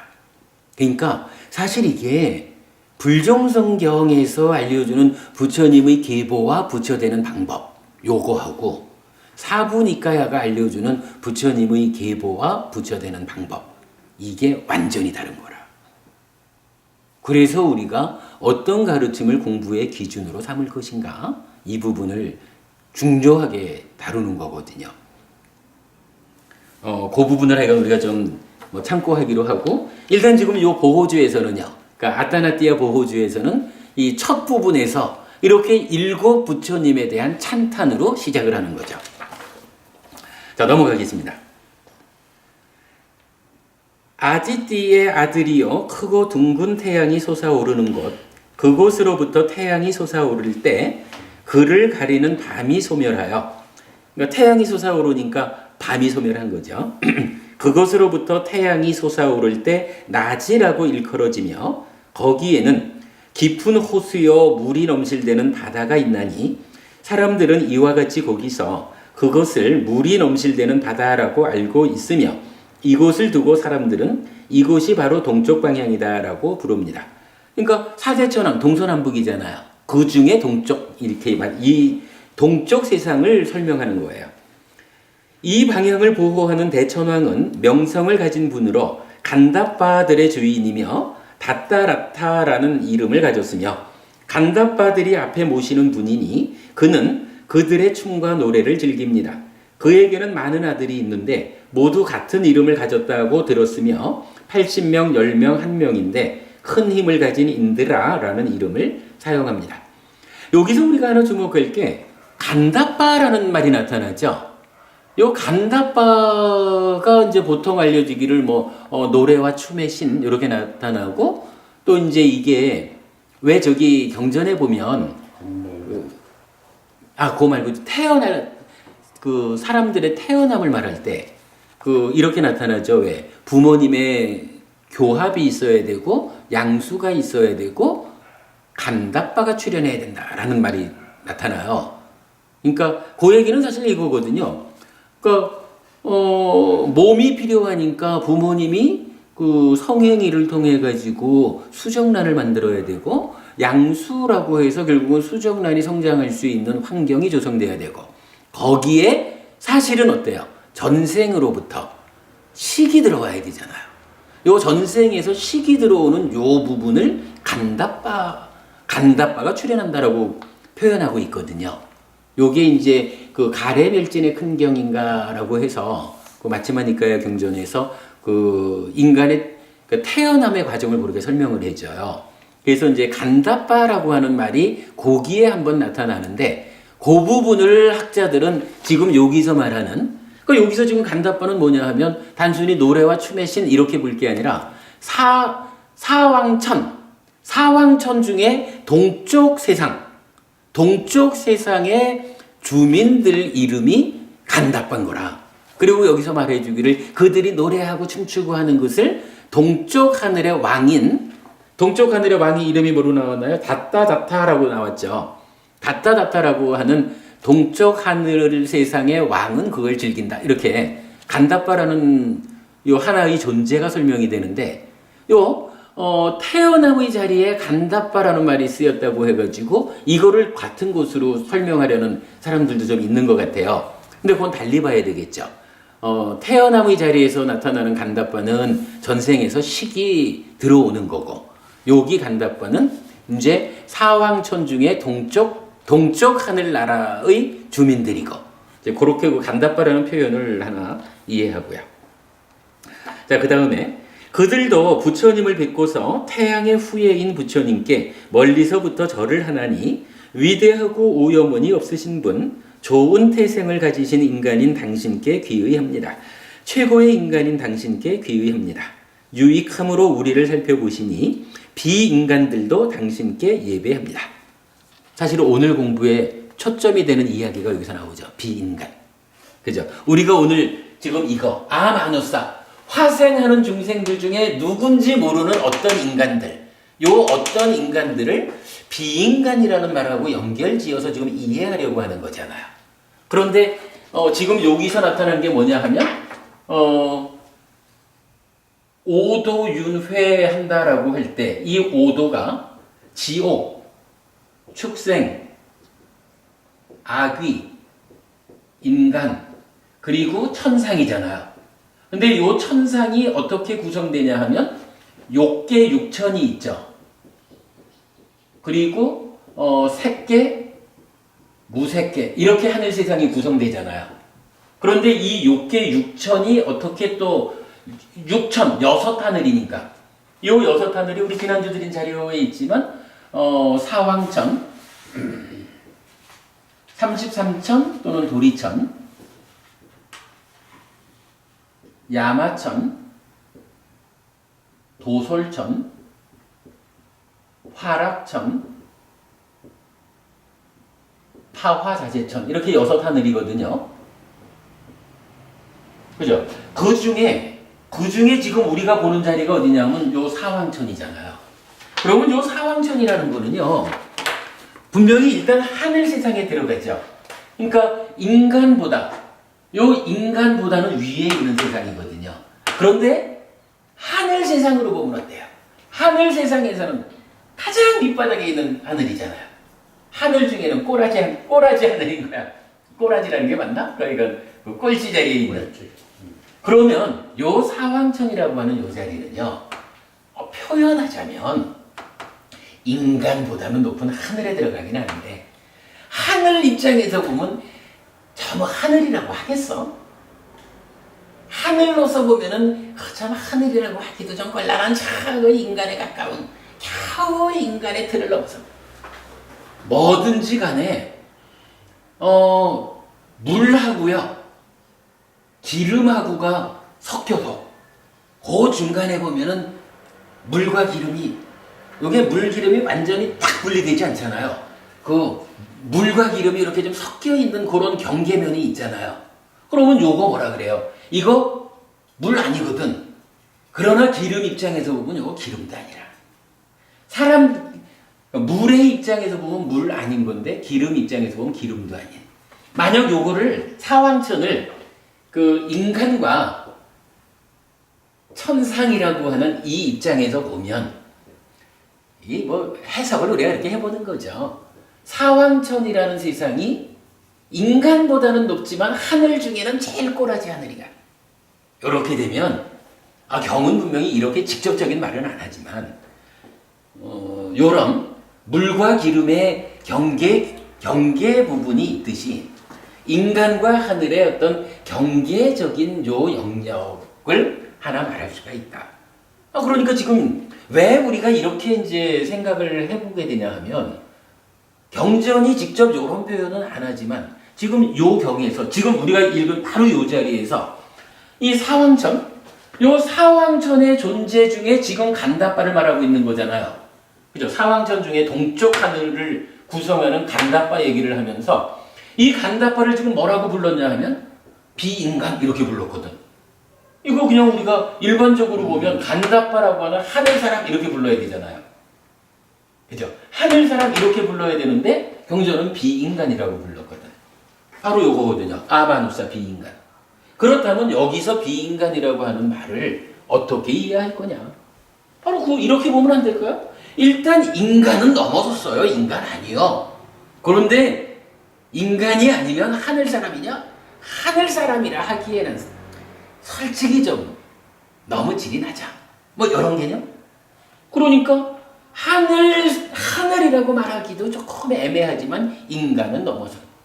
그럼 비인간 이렇게 말할 수 있잖아요. 어떠세요? 대원부부님 요 말이 요렇게 좀 우리가 이해해 볼 수 있지 않을까요? 저는 아까 어떤 인간, 비인간 설명하실 때 네. 이제 우리가 상정을 할 때 보면 천상의 신들이나 지옥에 있는 중생들이나 아기들도 다 인간의 형상을 가진 걸로 이렇게 상정을 하잖아요. 우리가. 보이지 않지만. 보이지는 않지만. 네네. 그러니까 영화를 만들거나 무슨 그림을 그릴 때 보면 지옥에 떨어져 있는 지옥 중생들도 그렇죠. 인간의 그렇죠. 형상으로 이렇게 한단 말이죠. 그렇죠. 그렇지만 그 인간은 아니잖아요. 예. 화생하는 인간으로 뭐 지난번에 말씀하셨어요. 뿅 하고 나타나는 화생하는 네. 인간으로 보면서 인간은 아니기 때문에 저기 있는 사람, 저기에 있는 그 오도에 있는 인간 세상을 하고 축생을 빼놓고는 다 아, 예, 예. 저기 맞습니다. 예. 인간이라고 볼 수 있지 않느냐. 아, 맞아요. 예. 예, 예. 그렇게 저는 생각이 들어요. 아니, 그 이야기를 사실은 오늘 우리가 공부 시작하면서 요 교재 중에 제가 그 영어로 적어 놓은 거 요거부터 시작을 했잖아요. 예, 예. 그래서 여기 이제 아마누사라고 하는 비인간 요 자체가 말하는 거는 뭐 하여간 인간 아닌 거. 그래서 여기에도 보면은 인간 아닌 존재고 뭐 악령이고 유령이고 신이고 뭐 영혼이고 약하고 이렇게 지금 나타나고 있잖아요. 그래서 비인간이란 말 자체가 커다랗게 포함하는 의미는 하여간 인간 아닌 모든 존재들 이렇게 되겠죠. 뭐 그럴 거고 지금 경전이 요 아마누사 비인간이란 단어를 사용하는 경전들이 꽤 많아서 그거 지난 일주일 동안 제가 정리를 못했기 때문에 그건 두고두고 아마누사 비인간에 대한 전체적인 이야기는 좀 뒤에 포괄적으로 알아보기로 하자 이랬고요. 그 가운데에 오늘 주제는 그 비인간 중에 지난주 이제 법우님 우리가 말씀 나눴던 뭐 실질적으로 뭐 귀신 들린다, 빙의한다, 뭐 이런 우리 삶에 개입하는 그걸로 좀 한정적인 주제를 가지고 이야기를 해보자 이런 거였죠. 그리고 이제 그런 가운데에 아까 이 이야기를 적었던 게 뭐냐 하면 요 비인간들 비인간이 폭넓게는 인간 아닌 모두겠지만 그 인간 아닌 모두 가운데에 축생이나 천생이나 지옥이나 악이나 하는 것은 자기대로 이미 이름을 가지고 있는 거라 비인간 중에. 그런데 비인간 중에 어떤 인간들이라고 화생하는 중에 하나 요거는 지금 다른 이름이 없단 말이죠. 그러니까 다른 이름이 없으니까 요거는 그냥 비인간, 인간 아닌 거 요렇게 이제 그 제한적으로 연결을 해서 그 관계를 한번 보자. 이래 한 거고. 근데 이제 5번에 보면 예. 악이라고 불려지고 있는 이제 이렇게 얘기하면서 그 마지막에 보면 여기 비인간들도 당신께 예배합니다. 이렇게 또 돼 있거든요. 그 얘기는 조금 이따 넘어가서 하죠. 예. 예. 넘어가서 하고, 그 얘기는 뭐 저도 하여간 보려고 한 건데, 네. 일단 좀 넘어가서 보기로 하고, 일단은 하여간, 그래서, 비인간이 전체적으로는 지금 법우님 말씀하시는 인간 아닌 모두겠죠. 그 모든 게 거고, 그 중에 이제 오늘 주제로 우리가 맞춰본 거는, 비인간들 중에 자기 이름을 가진 거 빼고, 네, 가진 건 빼고, 경전이 말하는 화생 중에 어떤 인간들 요게 뭔지를 모르니까 비인간이라는 요 말하고 연결지어서 우리가 이해를 해보자라고 하는 거고요. 그랬을 때 이제 지금 하는 이야기는 뭐냐 하면 결국 우리가 지금까지 공부한 거로 보면 사왕천이라고 하는 요 존재도 하늘에 포함되는 거잖아요. 하늘 천상 사람이잖아요. 그러니까 따지자면 비인간이지만 천상에 들어가는 존재거든 원래는. 그런데 지금 바로 요 경전에서 하늘 세상에 포함되는 요 사왕천의 주민인 간다파를 얘기하면서 비인간 이랬거든요. 하늘 사람이라고 말하지 않고. 그러니까 왜 이 경에서는, 그리고 이 경은 지금 누구냐 하면 이 사왕천에서 뭐 현재 읽는 거는 동쪽 방향을 설명하면서 자기네 스스로를 비인간 이렇게 표현을 한 거잖아요. 우리는 하늘 사람입니다 이렇게 말하지 않고. 그래서 왜 사왕천의 존재들 스스로가 자기 스스로를 비인간이라고 표현했을까라는 요 부분을 이해하려고 보니까 물과 기름의 어떤 요 혼합 부분이 있듯이 인간 세상과 하늘 세상의 그 경계 자리를 차지하는 게 사왕천이니까 그렇다면 인간은 아닌 하늘에 들어가긴 하지만 하늘의 입장에서 보면 뭐 하늘이라고 굳이 말하기에는 너무 좀 수준이 낮죠. 그러나 인간은 너무 요런 식으로, 그러니까 이게 이제 제가 어떤 얘기를 하자는 게 아니고, 그죠? 사왕천의 사람들이 자기 스스로를 비인간이라고 표현한 요거를 어떻게 이해할까? 요 부분을 지금 이렇게 이제 본 거죠. 뭐 그렇게 우리가 좀 예. 그래서 이제 잠깐만 그 이야기 하느라고 여기 비인간들도 당신께 예배합니다라는 데서 요 포인트를 잡아본 거죠. 자, 우리는 끝없이 이런 말을 듣습니다. 당신들은 승자인 곧다맞게 예배합니까? 라고. 그래서 우리는 이렇게 예배하나니 우리는 승자인 곧다맞게 예배합니다. 영지와 실천을 부족하신 곧다마 부처님께 예배합니다. 자, 여기까지는 이제 동쪽 세상에 대한 이야기를 한 거죠. 그 다음에 이제 나가서 아귀라고 불려지는 중상모략하고 뒤통수를 때리고 생명을 죽이며 강도요 도적이요 교활한 자들이 사는 곳, 이곳을 두고 사람들은 이곳이 바로 남쪽 방향이다라고 부릅니다. 이 방향을 보호하는 대천왕은 명성을 가진 분으로 꿈반다들의 주인이요 위룰하라는 이름을 가졌으며 꿈반다들이 앞에 모시는 분이니 그는 그들의 춤과 노래를 즐깁니다. 그들에게는 많은 아들이 있는데 모두 같은 이름을 가졌다고 들었으며 80명, 10명, 1명인데 큰 힘을 가진 인드라라는 이름을 사용합니다. 그들도 부처님을 뵙고서 태양의 후예인 부처님께 멀리서부터 절을 하나니 위대하고 오염원이 없으신 분, 좋은 태생을 가지신 인간인 당신께 귀의합니다. 최고의 인간인 당신께 귀의합니다. 유익함으로 우리를 살펴보시는 비인간들도 살펴보시니 비인간들도 당신께 예배합니다. 우리는 끊임없이 이런 말을 듣습니다. 당신들은 승자인 곧다맞게 예배합니까? 라고.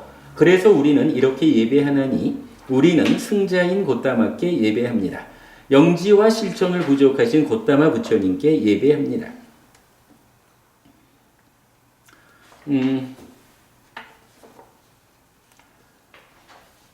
자, 여기에서는 지금 일단 지금 이제 아귀라는 말이 나타났거든요. 그러면 이 아귀는 뭐냐 하면 이게 사왕천에 속하는 게 아니라고 봐야 돼요. 뭐냐 하면 자, 지금 동쪽 세상을 말할 때는 뭐라고 말했냐 하면 자, 이제 동쪽. 동쪽은 태양이 솟아오르는 것이고 거기에는 깊은 호수요 물이 넘실대는 바다가 있나니라고 동쪽에서는 바다라는 말을 지금 쓰고 있거든요. 그리고 이제 두 번 지금 읽은 거 아귀라고 하는 거는 자, 남쪽 방향에 대해서 아귀라는 말로 지금 말을 하고 있어요. 뭐 조금 더 나가면 이제 서쪽 방향에 대해서는 마찬가지 그 바다라고 다시 말을 해주거든요. 그리고 북쪽 방향으로 가면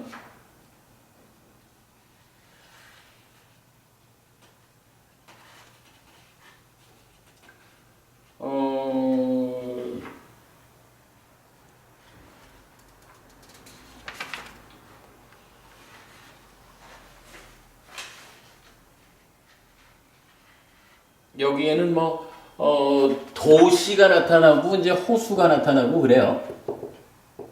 그러니까 지금 이거는 동쪽 방향이 어떠한 곳입니까? 하니까 바다라는 말로 특징을 지우고 남쪽 방향은 아귀들이 사는 곳. 그러니까요. 이제 여기 죽어서 벌을 받아야 하는 자라는 이 아귀가 이쪽에 산다라고 말을 해주는 거라. 그러면서 정작 이제 사천왕 중에 남쪽 방향, 사천왕의 남쪽 방향은 그러니까 여기 동쪽의 사천왕 세상은 간다바였잖아요.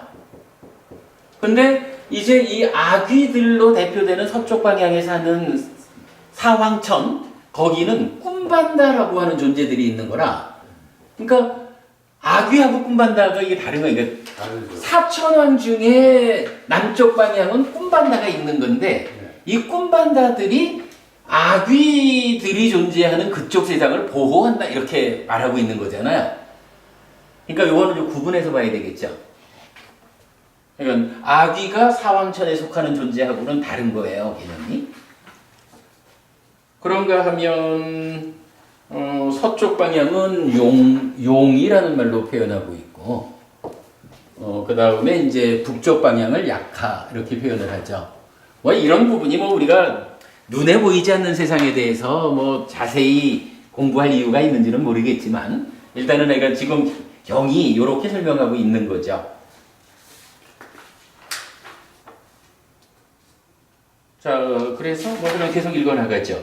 5번 아귀라고 불려지는 근데 여기서도 좀 하나 우리가 봐야 될 건 있어요. 아귀라고 불려지는 중상모략하고 뒤통수를 때리고 생명을 죽이며 강도요 도적이요 교활한 자들이 사는 곳 이랬거든요. 우리가 보통 아귀라고 하면 어떻게 알고 있나요? 배고픈 중년들이 살고 있는. 그죠? 그래서 머리가 이만하고요. 몸통이 이만한데 목구멍은 바늘구멍 같잖아. 그래가지고 음식을 먹어봐야 삼키지를 못해서 항상 배고픈 귀신이잖아요. 그래가지고 절에 가면은 무슨 물이라 그러지? 하여간 물을 그러니까 저기 뭐야 바로 공양을 할 때도 다 씻어서 먹고 깨끗한 물만 버리는 게 아귀들이 고물을 먹기 때문에 뭐 이렇게 말하는 거잖아요. 그런데 지금 니카야에는 아귀라는 존재가 이렇게 설명되어 나오지는 않아요. 제가 아직까지 니카야가 아귀를 설명하는 부분을 잘 못 봤는데 물론 이제 몇 가지 나오는 경우는 있어요. 특히 모칼라나 삼류단가 뭐 이쪽에 보면 모칼라나 삼류단가 맞나 그러니까 그쪽에 보면은 이 아귀라고 불리우는 어떤 존재들이 뭐 그냥 막 창에 온몸이 찔린 채로 하늘을 날아간다든가 뭐 하여간 좀 몸 껍질이 다 벗겨진 채 하늘을 날아간다든가 불알이 이만하게 커져가지고 힘들어하면서 하늘을 날아간다든가 뭐 이렇게 이제 아주 고통스러운 상태로 아귀가 묘사되는 거는 몇 개 나타나거든요. 근데 그걸 전에 말씀하실 때 담장 밖에 이렇게 그것도 아기 아닌가요? 담장 밖의 경에서 이제 한번 왜 최봉수 교수님 이렇게 말씀하셨던 그걸로 우리가 대화 나눈 적이 있죠. 근데 일단 담장 밖의 경은 일단 사부니까에 포함되는 경은 아니고. 그래요? 예, 소부니까야 어디더라? 이게 사부니까에 나오는 건 아니었어요? 소부니까야에 나와요. 제가 다시 확인해 볼게요. 네. 소부니까야에 속한 건 확실한데 동일한 경전이 사부니까에도 있는가 지금 기억이 명확지 않은데 그건 제가 다시 볼게요. 그런데 제사 문제를 스님이 설명해 주실 때 그 말씀에 그랬죠. 한번 그 말씀을 드린 적이 있죠. 그 얘기는 뭐냐 하면 아귀가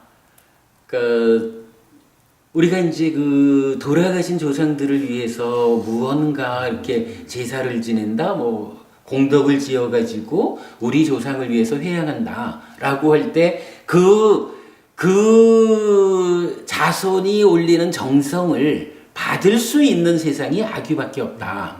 아마 그 얘기하면서 그 담장박경 얘기도 나왔었을 거예요. 근데 이제 아귀만이 그걸 받는다라고 하는 무슨 우리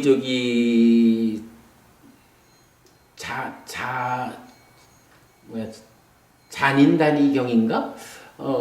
하여간 그 경전이 이제 안구따라니까야 경전이 있어가지고 거기에서 이 오도 윤회하는 중생들 가운데 각각마다 자기 음식으로 생명을 유지하는데 그러니까 인간들이 밥을 먹듯이 아귀들대로의 자기의 음식이 있고 거기에 더해서 후손이나 친지들이 올려주는 이 공덕을 지어서 회양하는 그거를 음식으로 한다. 그래서 아귀 세상만 음식이 두 가지인 거예요. 그래서 이제 그 부분은 제사와 관련해서 그런 거지 이제 제사라는 것은 죽은 자한테 지내는 제사하고 나 스스로의 이익과 행복을 위해서 지내는 제사잖아요. 그러니까 제사는 그 두 가지 의미인데 죽은 자에게 지내는 제사는 오직 아귀 세상에 태어나 있는 조상들만이 받는다. 요게 이제 잔인단위경에서 명확히 알려주고 있고, 그리고 뭐 그 말고 이제 산자 스스로를 위한 제사는 이쪽에 살생을 통한 제사, 이거는 잘못된 제사고, 불교적인 제사 방법 이래가지고 뭐 삼보에 기하고 오계를 지키고 보시하고 절을 지어서 상가에 바치고 수행하고 이런 식으로 나타나죠. 그러니까 그건 먼저 우리 좀 다음에 다시 보고요. 일단 하여간 지금 법원님 말씀하신 아귀가 담장 밖에서 보았다, 요거는 하여간 그 경얘긴 그렇지만 어쨌든 아귀라고 하는 존재는 이렇게 자손들이 공덕을 지어서 회양하는 이거를 음식으로 삼기 때문에 하는 이야기죠. 근데 이제 일단 지금 여기서 얘기는 이거예요. 우리가 그러니까 주변에 살고 있는 아귀를 이렇게 묘사하지만, 니까야에는 좀 전에 말씀드렸듯이 그렇게 아주 고통스러운 상태로 살아가는, 뭐 경에는 그런 상태로 하늘을 날아가는 아귀를 보았다, 뭐 이렇게 이제 뭐 목갈라나 존재가 말하는 이런 부분에 나타나는데, 그런 부분 말고 아귀가 구체적으로 어떤 존재일까라는 것도 잘 안 나타나요. 우리가 지금 이 경에서 지금 아타나띠아 보호주 여기에서 시작하면서 과거 칠부를 한마디로 정의해주는 표현을 주목했잖아요. 여기서 비슷하게 아귀가 누구냐라고 하는 것도 이제 뭐 이런 배고픈 귀신 이렇게 니까야가 말하지 않고, 니까야가 알려주는 아귀는 어떤 존재냐 하면 이제 바로 여기서 나오는 거예요. 중상모략하고 뒤통수를 때리고 생명을 죽이며 강도요 도적이요 교활한 자들이 아귀라고 불리는 자들이라. 그러니까 아귀는 누구냐 하면 오도윤회하는 가운데에 인간보다 악업을 많이 지어가지고 인간보다 저열한 세상이거든요. 인간보다 저열하면서 어떤 세상이냐 하면 화생하는 세상이라. 그리고 죽어서 벌을 받아야 하는 자라고 우리가 이해하는, 그렇게 아귀가 정리가 되는 거예요. 요경에서 그렇게 이해하기로 하고요. 자, 그러한 아귀들이 이제 남쪽 지방에 살고 있는데, 사왕천의 남쪽 방향을 보호하고 있는 꼼반다들의 무리, 이렇게 이제 설명이 된 거죠. 자, 그리고 남은 6번에서는 이제 금방 같이 읽어본 대로 서쪽 방향을 바다, 호수요, 바다요, 이렇게 말하면서, 용이라는 존재가 나타나죠. 그리고 나머지는 동일해요. 그러니까 용들이고, 용들의 왕이 있고. 그 다음에 이제 7번으로 오면, 북구루 지방이 있고, 해서 이제 북쪽 지방이 나타나요. 북구루 지방이 있고 마하네루 탑이 아름다운 곳, 거기서는 인간들에게 내 것이 없고 소유하지 않으며 씨앗을 뿌리지 않고 쟁기질을 하지 않습니다. 농사를 짓지 않아도 익는 쌀을 인간들은 먹습니다. 겨도 없고 왕겨도 없으며 깨끗하고 향기로운 쌀 열매이니 그냥 솥에 넣어 요리한 다음 음식을 먹습니다. 그러니까 동남서쪽 지방들은 간다빠구, 꿈반다고 용이고 하면서 그냥 그들이 있는 세상, 바다가 넘실대는 세상이고 아귀들이 사는 세상이고, 이쪽을 지금 그 방향으로 해서 이제 대치하고 있다, 이렇게 보는 거잖아요. 그런데 거기에 비해서 사왕천의 북쪽 세상은 굉장히 좀 좋은 세상으로 묘사가 되고 있는 거죠. 북쪽 세상이 그렇게 묘사가 되고 있는 거예요. 소를 하나의 발굽만 가진 말처럼 만들어서 이리저리 타고 다닙니다. 동물을 하나의 발굽만 가진 말처럼 만들어서 이리저리 타고 다닙니다. 여자를 탈 것으로 삼아서 이리저리 타고 다닙니다. 남자를 탈 것으로 삼아서 이리저리 타고 다닙니다. 여자아이를 탈 것으로 삼아서 이리저리 타고 다닙니다. 남자아이를 탈 것으로 삼아서 이리저리 타고 다닙니다. 그들은 탈 것에 올라서 모든 방향으로 다니며 왕에게 봉사하나니 코끼리를 타고 말을 타고 천상의 수레가 마련되어 있으며 명성을 가진 대천왕의 궁전에서 누워 쉬고 가마를 타고 다닙니다. 그들에게는 도시들이 있나니 허공에 잘 지어져 있습니다. 그러니까 북쪽을 말하는 건 도시, 이렇게 봐야겠네요.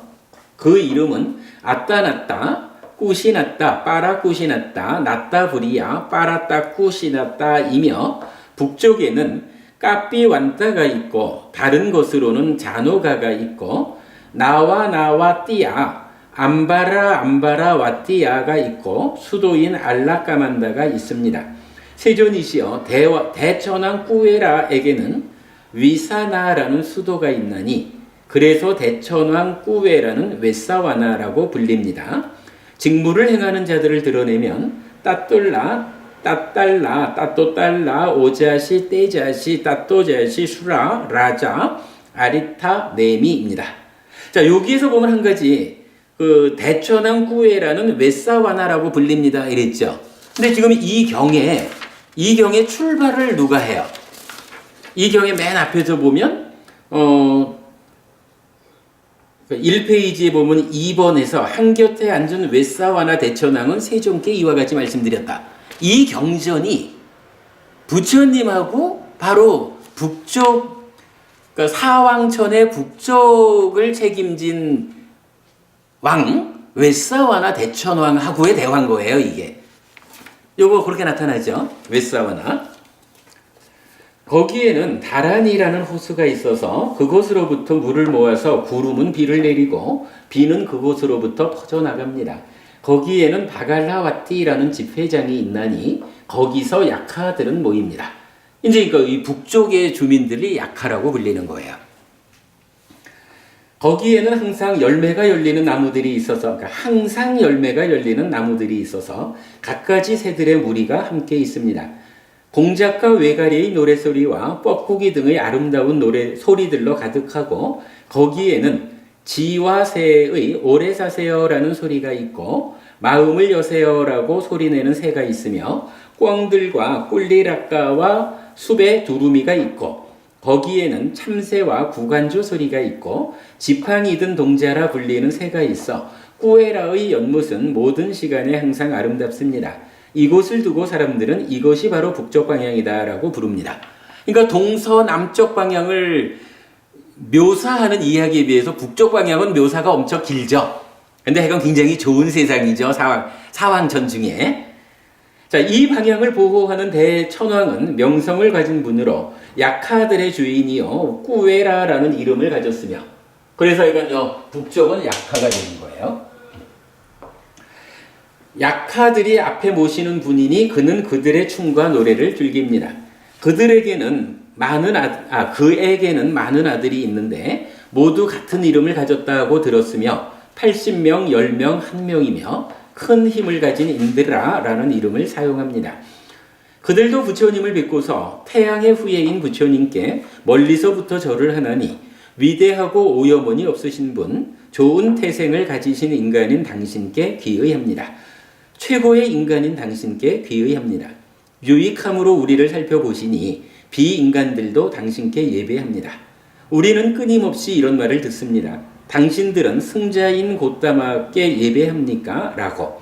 그래서 우리는 이렇게 예배하나니 우리는 승자인 고따마께 예배합니다. 영지와 실천을 부족하신 고따마 부처님께 예배합니다. 이제 여기까지 이게 긴 이야기지만 이게 이제 본질적으로는 아따라띠아 보호주가 바로 요건 거예요. 그러니까 자기들 이야기를 이렇게 하는 거예요. 뭐 그러면서 결국은 그거죠. 이 사왕천에 사는 모든 존재들이 부처님께 예배한다 이렇게 말하는 거고 부처님께 예배하는 이러한 사람들의 이야기를 부처님의 제자들이 읊어주면 요게 보호주로서 우리들이 보호할 거다. 뭐 이런 식의 대략적인 이야기가 되는 거죠. 시간이 많이 됐지만 요거 좀 마무리를 좀 하겠습니다. 네. 자, 이제부터는 이제 이 보호주의 공덕이라고 나오죠. 세존이시여, 이것이 바로 그 아따나띠아 보호주이니 이것은 비구들과 비구니들과 청신사들과 청신녀들을 안전하게 하고 보호받게 하고 해코지를 당하지 않게 하고 편안하게 머물 것입니다. 그러니까 비구, 비구니, 우바세, 우반이라는 사부대종 부처님 제자들을 보호할 것입니다. 이렇게 말하는 거죠. 세존이시여 어떤 비구든 비구니든 청신사든 청신녀든 이 아따나따 보호주를 잘 수지하고 완전하게 외우고 있는데 만일 비인간인 약하나 약히나 여기 약히는 이제 여자 약하예요. 비구니 하듯이요. 약하나 약히나 동자 약하나 동녀 약하나 약하의 우두머리나 약하의 측근이나 약하의 하인이나 간다빠나 간다비나 동자 간다빠나 동녀 간다빠나 간다빠의 우두머리나 간다빠의 측근이나 간다빠의 하인이나 꿈반다나 꿈반디나 동자 꿈반다나 동녀 꿈반다나 꿈반다의 우두머리나 꿈반다의 측근이나 꿈반다의 하인이나 용이나 용녀나 동자 용이나 동녀 용이나 용의 우두머리나 용의 측근이나 용의 하인이 자 그러니까 사왕천 모두를 말하는 거죠. 그들이 적대적인 마음을 가지고 그 비구나 비구니나 청신사나 청신녀가 가면 이제 여기서 핵심적인 이야기예요. 예, 바로 그거죠. 이 사부대중이 그러니까 가면 따라가고 서면 따라서 서고 앉으면 따라서 앉고 누우면 따라서 눕는 짓을 한다면 그런 비인간은 결코 저의 마을이나 성읍에서 환대와 존중을 받지 못할 것입니다.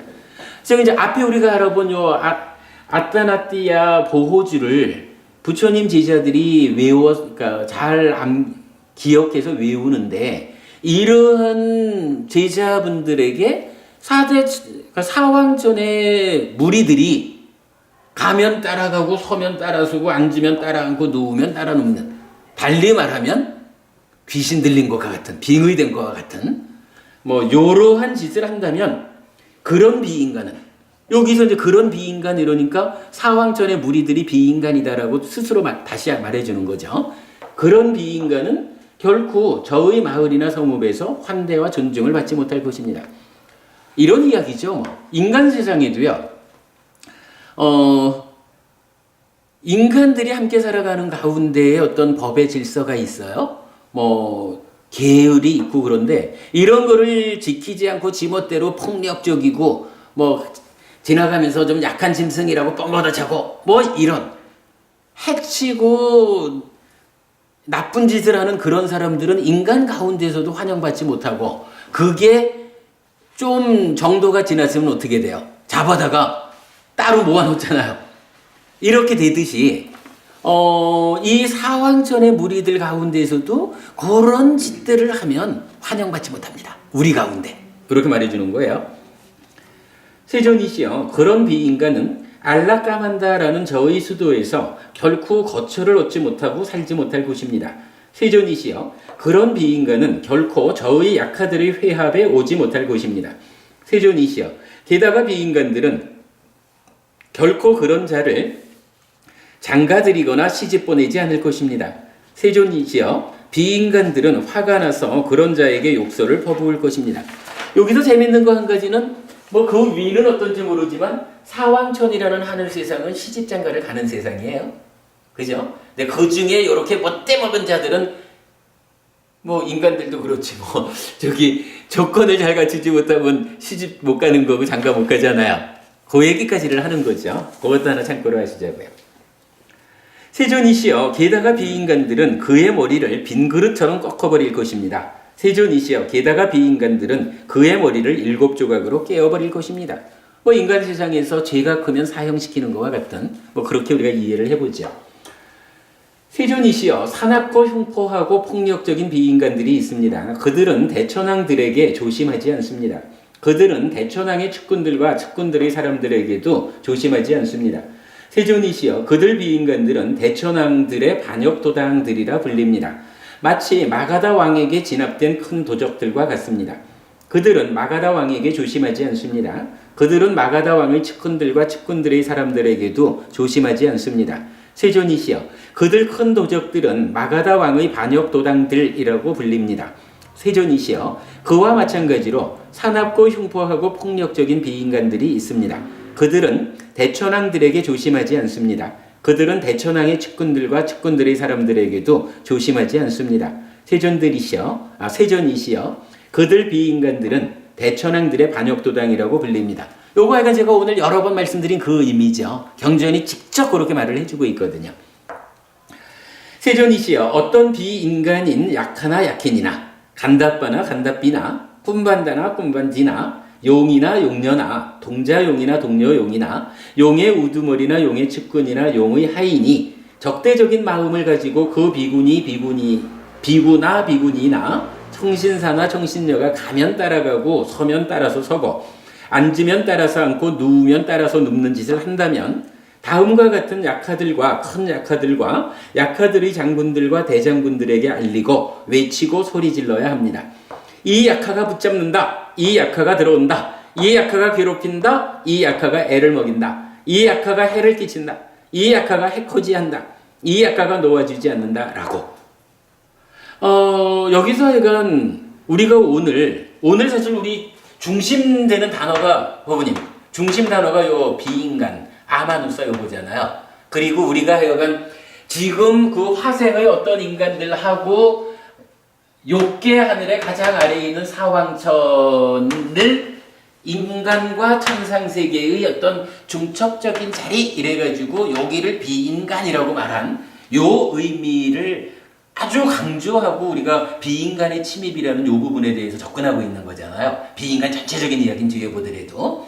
그럴 때 지금 여기서 하여간 아주 그 이야기를 명확하게 해주는 게 세존이시여 어떤 비인간인 그죠? 그러면서 약하, 약hin이 그러니까 약하, 간다빠, 꿈반다, 용 사왕천의 모든 존재들을 비인간인 약하, 비인간인 간다빠 이래가지고 이 사왕천의 존재들을 비인간이라고 명확하게 알려주고 있는 거죠.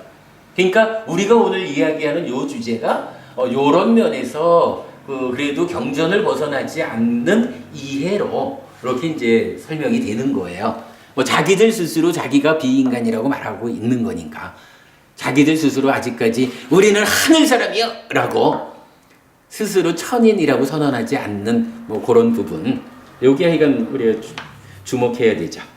자 그리고는 이제 이렇게 말을 하는 거예요.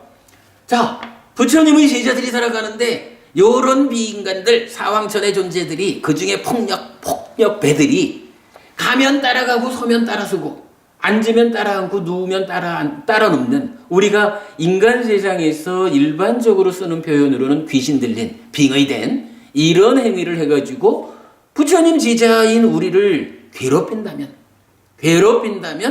이제 소리쳐라 이거예요. 그러니까 우리가 저기 인간 세상에서도요 누가 괴롭히면 어떻게 해요? 전화해가지고 도와주세요 하고 경찰서에 전화하잖아. 여기서 이제 경찰서에 전화하듯이 약하들 중에 강력한 약하들 여기서 그렇게 말하죠. 따라서 눕는 짓을 한다면 다음과 같은 약하들과 큰 약하들과 약하들의 장군들과 대장군들에게 알리고 외치고 소리쳐야 합니다. 이렇게 말하죠. 신고하십시오. 이 얘기를 하는 거예요. 어떻게 신고하냐면 이 약하가 붙잡는다. 이 약하가 들어온다. 이 약하가 괴롭힌다. 이 약하가 애를 먹인다. 이 약하가 해를 끼친다. 이 약하가 해코지한다.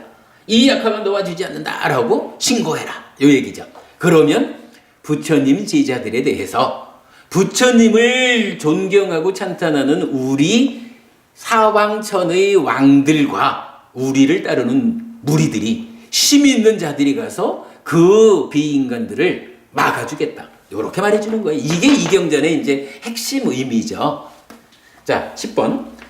어떤 약하들과 큰 약하들과 약하들의 장군들과 대장군들에게 그렇게 해야 합니까?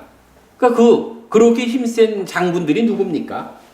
인드라, 소마, 와루나, 바라드와자, 빠자빠띠, 짬다나, 까마세타, 낀누간두, 니간두, 빠나다, 오빠만냐, 대와숫다, 맞달리, 찌따세나, 간다빠, 날라왕, 자네사와, 사따기라, 해마왔다, 뿐나까, 까라띠야, 굴라, 시와까, 무잘린다, 외쌈있다, 유간다라, 꽃발라, 숫박에다, 히리, 네띠, 만디야, 반잘라, 짠다, 알라와까, 빤준나, 수마나, 수무카, 다디무카, 마니짜라, 디가, 그리고 세리사카. 이러한 약하들과 큰 약하들과 약하들의 장군들과 대장군 들에게 알리고 외치고 소리 질러야 합니다. 이 약화가 붙잡는다. 이 약화가 들어온다. 이 약화가 괴롭힌다. 이 약화가 애를 먹인다. 이 약화가 해를 끼친다. 이 약화가 해코지한다. 이 약화가 놓아주지 않는다라고. 여기까지 이제 그 전체적인 이야기를 다 한 거죠.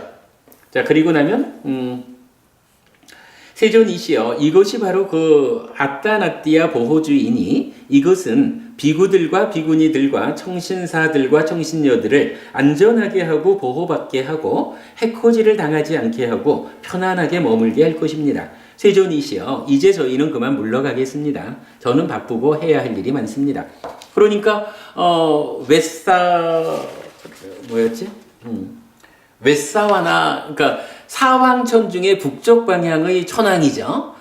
웨사와나 대천왕이 부처님한테 와서 우리는 이렇게 부처님을 존경하기 때문에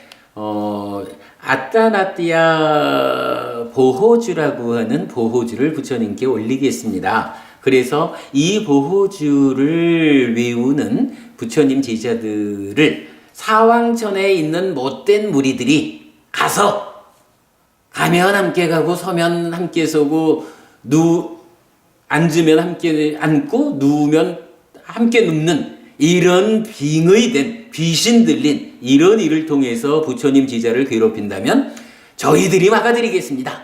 라고 부처님한테 요렇게 이제 당신들의 이야기를 말한 것이 이제 마무리가 된 거죠. 그렇게 이제 해서 이제 가겠습니다. 라고 하니까 이제 부처님이 대천왕들이요, 지금이 적당한 시간이라면 그렇게 하시오라고 해서 이제 보내주죠.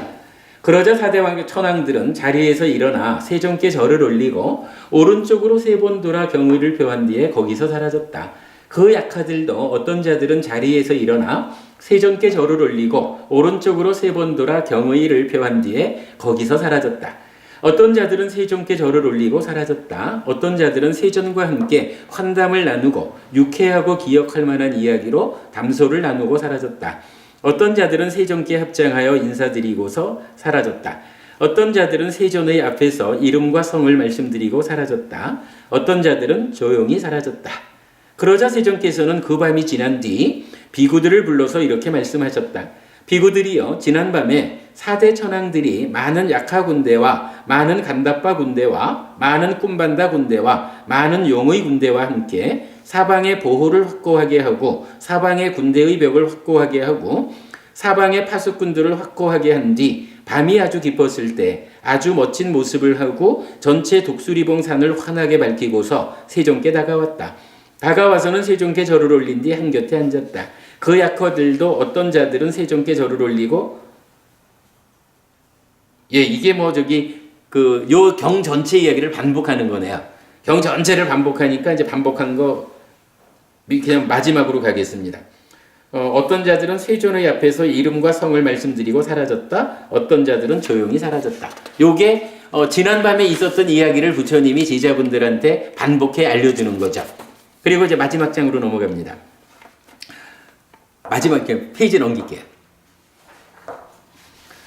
비구들이여, 아따나띠아 보호주를 수지하라. 비구들이여, 아따나띠아 보호주를 외우라. 비구들이여, 아따나띠아 보호주를 잘 간직하라. 비구들이여, 아따나띠아 보호주는 그대들에게 이익을 줄 것이며 비구들과 비구니들과 청신사들과 청신녀들을 안전하게 하고 보호받게 하고 해코지를 당하지 않게 하고 편안하게 머물게 할 것이다. 세존께서는 이와 같이 설하셨다. 비구들은 마음이 흡족해져서 세존의 설법을 크게 기뻐하였다. 아따나띠아 경이 끝났다. 그러니까 이제 그 사천왕들이 와가지고 그렇게 고하고 가니까 부처님께서 이제 비구들에게 어제 사천왕들이 와서 이렇게 아따나띠아 보호주를 주고 갔다. 그러니 비구들이 이 아따나띠아 보호주를 외우는 것이 좋겠다. 그러면 그것이 그대들을 안전하게 보호하고 해코지를 당하지 않게 하고 편안하게 머물게 할 것이다 라고 그 사대천왕들의 청을 받아들여서 비구들에게 전해준 거죠. 요게 이제 이 경전의 전체 내용이죠. 어쨌든 이제 요 경전은 어찌 보면 잘 주목하지 않았던 경전인 것 같아요. 디가니까야의 합성경과 십상경 두 가지가 뒤에서 어떤 그 교리를 정리한 것과 같은 경전이라고 해서 빼놓고 나면 디가니까의 마지막 경전이라고 해도 좋을 경전이거든요. 근데 요거 이렇게 우리가 삶에 대한 비인간이라고 하는 이 측면하고 연결해서 보면 굉장히 사실은 의미가 있는 경전이죠. 이게 이렇게 좀 소홀히 다룰 수 있는 경전이 아니다라고 저는 보게 되었어요. 그래서 화생이라고 하는 그러니까 3세 윤회, 5도 윤회 그 가운데 화생을 설명하면서 잘 설명되지 않는 부분을 채워주는 교리적인 그 보완 경전으로 아주 훌륭하게 그 위치를 잡아주고 또 현실적으로 우리가 살아가는 가운데 이 참 빙의 때문에 귀신 들려가지고 고생하는 사람들이 많이 있단 말이지요. 이분들에게 불교가 어떠한 해법을 제시하지 않는다 그러면 불교가 완전한 가르침이라고 할 수가 없거든요. 근데 그러한 현실적인 문제에 대해서 구체적으로 답변을 주는 경전이다. 자, 그럼 오늘 공부 이렇게 마무리하죠. 비인간이라는 단어가 출현을 했고 그 비인간들이 그냥 비인간 이러면 좋은데 인간의 삶에 침입이란 말로 개입하는 하나의 측면이 발견된 거죠. 그 비인간의 침입에 대해서 우리는 어떻게 대응해야 합니까? 할 때 이제 두 가지 방법이 있는 거예요. 한 가지는 바로 아따나띠아 보호주를 통해서 그 사대천왕과 그 착한 무리들의 도움을 받아서 그 비인간들의 침입으로부터 우리가 보호되는 방법이 하나 있는 거죠. 그리고 또 하나는 시작하면서 보았던 요 가문경 등 몇 개 경전에서 보면 그들이 침입해 온다 하면 이렇게 사왕천들의 보호를 받는 방법도 있지만 다른 한 가지 방법은 내가 직접적으로 대응하는 거다. 직접적으로 대응하는 데는 두 가지 방법이 있다. 한 가지는 내가 그 비인간들보다 힘이 세지자. 내가 힘이 센데 뭐 걱정이 있어. 아니면 그 비인간들이 나를 좋아하게 만들자. 그러면 그들이 나를 해코지하지 않는다. 이 두 가지 방법이 있다는 거잖아요. 그리고 그 두 가지 방법에 대한 구체적인 기법이 무엇입니까? 라고 하면 자해 수행을 하는 거였죠. 자심해탈. 자해의 마음을 닦음으로써 비인간의 침입에 대해서 직접 대응하는 그런 방법이 제시가 되어 있죠. 오늘은 우리가 이제 이 두 가지 중에서 아따나띠아 보호주와 관련한 경전을 참 이거 10페이지짜리 경전을 우리가 직접 읽으면서 공부를 했어요. 시간이 많이 걸렸습니다만은 오늘 중요한 공부를 한 면으로 했고 이제 법원님 제 생각에는 다음 주에 이제 그 비인간의 침입에 대해서 내가 직접 대응하는 방법 자해 수행을 하는 거잖아요. 자비희사 사무량심이죠. 요 주제에 연결되는 이야기로 다음 주에는 자비희사 사무량심에 대한 공부를 좀 하기로 했죠. 아무래도 불교 신자가 또 자비희사 사무량심 모르고는 안 되는 일이죠. 다음 주에 그 주제로 공부하도록 하겠습니다. 오늘 이렇게 마칠까요? 긴 시간 화장실도 못 가시고 지루한지 모르고 했습니다. 감사합니다. 마쳤습니다. 그래도 이게 중요한 주제예요, 사실. 이게 니까요 공부 아니고는 이게 잘 발견되지 않는 주제죠. 네. 근데 저희가 이렇게 오버랩 자꾸 되는 게 예.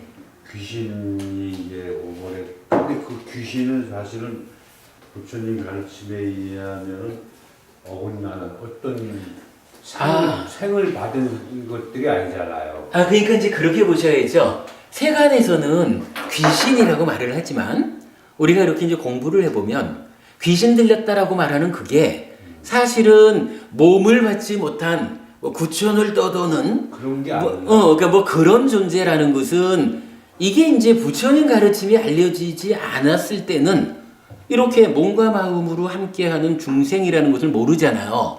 그러니까 이제 중국도 그렇고 한국도 그렇고 그냥 어떤 옛날 선조들이 그런 귀신이라는 존재, 죽어서 다시 제자리를 찾지 못하고 뭐 구천을 헤매는 뭐 이런 존재들을 설정해가지고 귀신이라고도 하고 뭐 영혼이라고도 하고 이렇게 말을 한 거잖아요. 그러나 그리고 이제 그런 존재들을 활용해가지고 우리한테서 생겨나는 현실적인 거, 그러니까 지금 우리가 귀신 들렸다, 빙의 되었다라고 말하는 그런 상황들, 그 상황들을 그런 방법을 통해서 설명한 거죠. 그런데 지금 우리가 이렇게 말하는 거는 사회 현상적으로는 그렇게 말을 하고 있지만 이제 부처님에 의해서 그 부분이 설명이 된 거죠. 그러니까 몸없이 헤매고 있는 어떤 그런 귀신이라고 불리는 그런 존재가 아니라 사실은 하늘 사람으로서의 몸을 받아서 우리 눈에 보이지는 않지만 사왕천이라는 하여간 신이라기도 인간이라기도 하는 뭐 비인간 측에 드는 뭐 거기에 있는 뭐 간다빠, 꿈반다, 용, 약하 요런 존재들. 그러니까 구분하자면 하늘 사람이지만 또 달리 말하면 비인간이라고 불리는. 그러니까 요거는 일반적으로 우리 사회에서 말하는 귀신은 아니죠. 다만 귀신 들렸다라고 말해지는 그러한 상황이 그런 몸을 받지 못한 귀신들 때문에 생기는 문제가 아니라 바로 이런 비인간들, 그 사왕천에 있는 그 못된 무리들이 갈 때 같이 가고 설 때 같이 서고 앉을 때 같이 앉고 누울 때 같이 앉는 요런 나와 하나가 되어가지고 나를 지배한다, 나를 괴롭힌다. 요러한 상황이죠. 그 상황에 대해서 이제 법원님이 이걸 이제 오버랩된다라고 말씀을 하신 건데, 하여간 부처님 가르침을 모르는 사람들은 그걸 귀신 들렸다라고 표현을 하고 있는 거지만, 이제 우리가 가르침에 의해서 요 상황을 설명해낸 거죠. 그러니까 그렇게 오버랩되는 시각을 바로 그렇죠. 이제 그 설명을 연계해서 그렇죠. 아니면 이제 사람들은 계속 그 귀신이라는 그렇죠. 지금 배우고 나서 생각하면 그 귀신은 생을 받지 못하는 존재 아니에요. 그러니까 사실은 실제로 존재하진 않는 거지. 그러니까 그런 거는. 부처님 가르침상에서는 있을 없죠. 수 없는 그렇죠. 거를 지금 이제 우리는 생각을 했기 때문에 지난 시간에 제가 말씀드린 가르침을 배우고 나서는 이 무덤가를 그렇죠. 지나다녀도 무섭지 않다. 예. 생을 받지 않은 무리가 거기에 있을 수 없으니. 그럼요. 보이지 않지만 어떤 형태로든 자기 몸으로 살아가는 존재인 거지. 근데 이제 이런 비인간적인 존재가 설 때 같이 이렇게 붙을 수 있다는 것은 이제 전적으로 이제 솔직히 귀신이 없다라기보다는 비인간적인 존재는 있다는 거죠. 그러니까 우리 주변에 실제로 그러니까 사람들이 귀신 들렸다라고 말을 하지만 사실은 귀신 들린 게 아니라 바로 이런 존재들한테 침입받은 그런 사람. 이건 뭐 실제로 우리 주변에서 일어나는 사회, 그러니까 우리가 실제로 겪는 괴로움의 하나의 형태잖아요.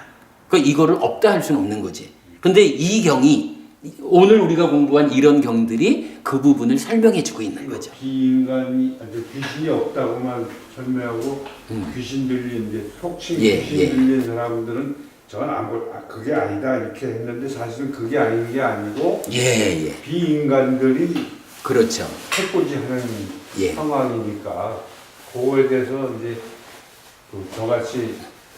저같이 이게 아니라 한국적인 조건에서 살고 있던 사람은 다 지금 그렇죠. 이렇게 바른 법을 배우지 않았을 때까지 다 귀신, 영혼이 있고 뭐 이렇게 생각을 해왔으니까 또 그렇게 가르치는 사람들이 많아요. 대부분이 그렇죠. 그런 부분에 대한 시각을 좀 바로잡아 줬던 것 같아요. 이게 중요한 겁니다. 아유, 그 부분을 잘 봐야 됩니다. 다음 주에는 사물양심 공부하기로 했죠.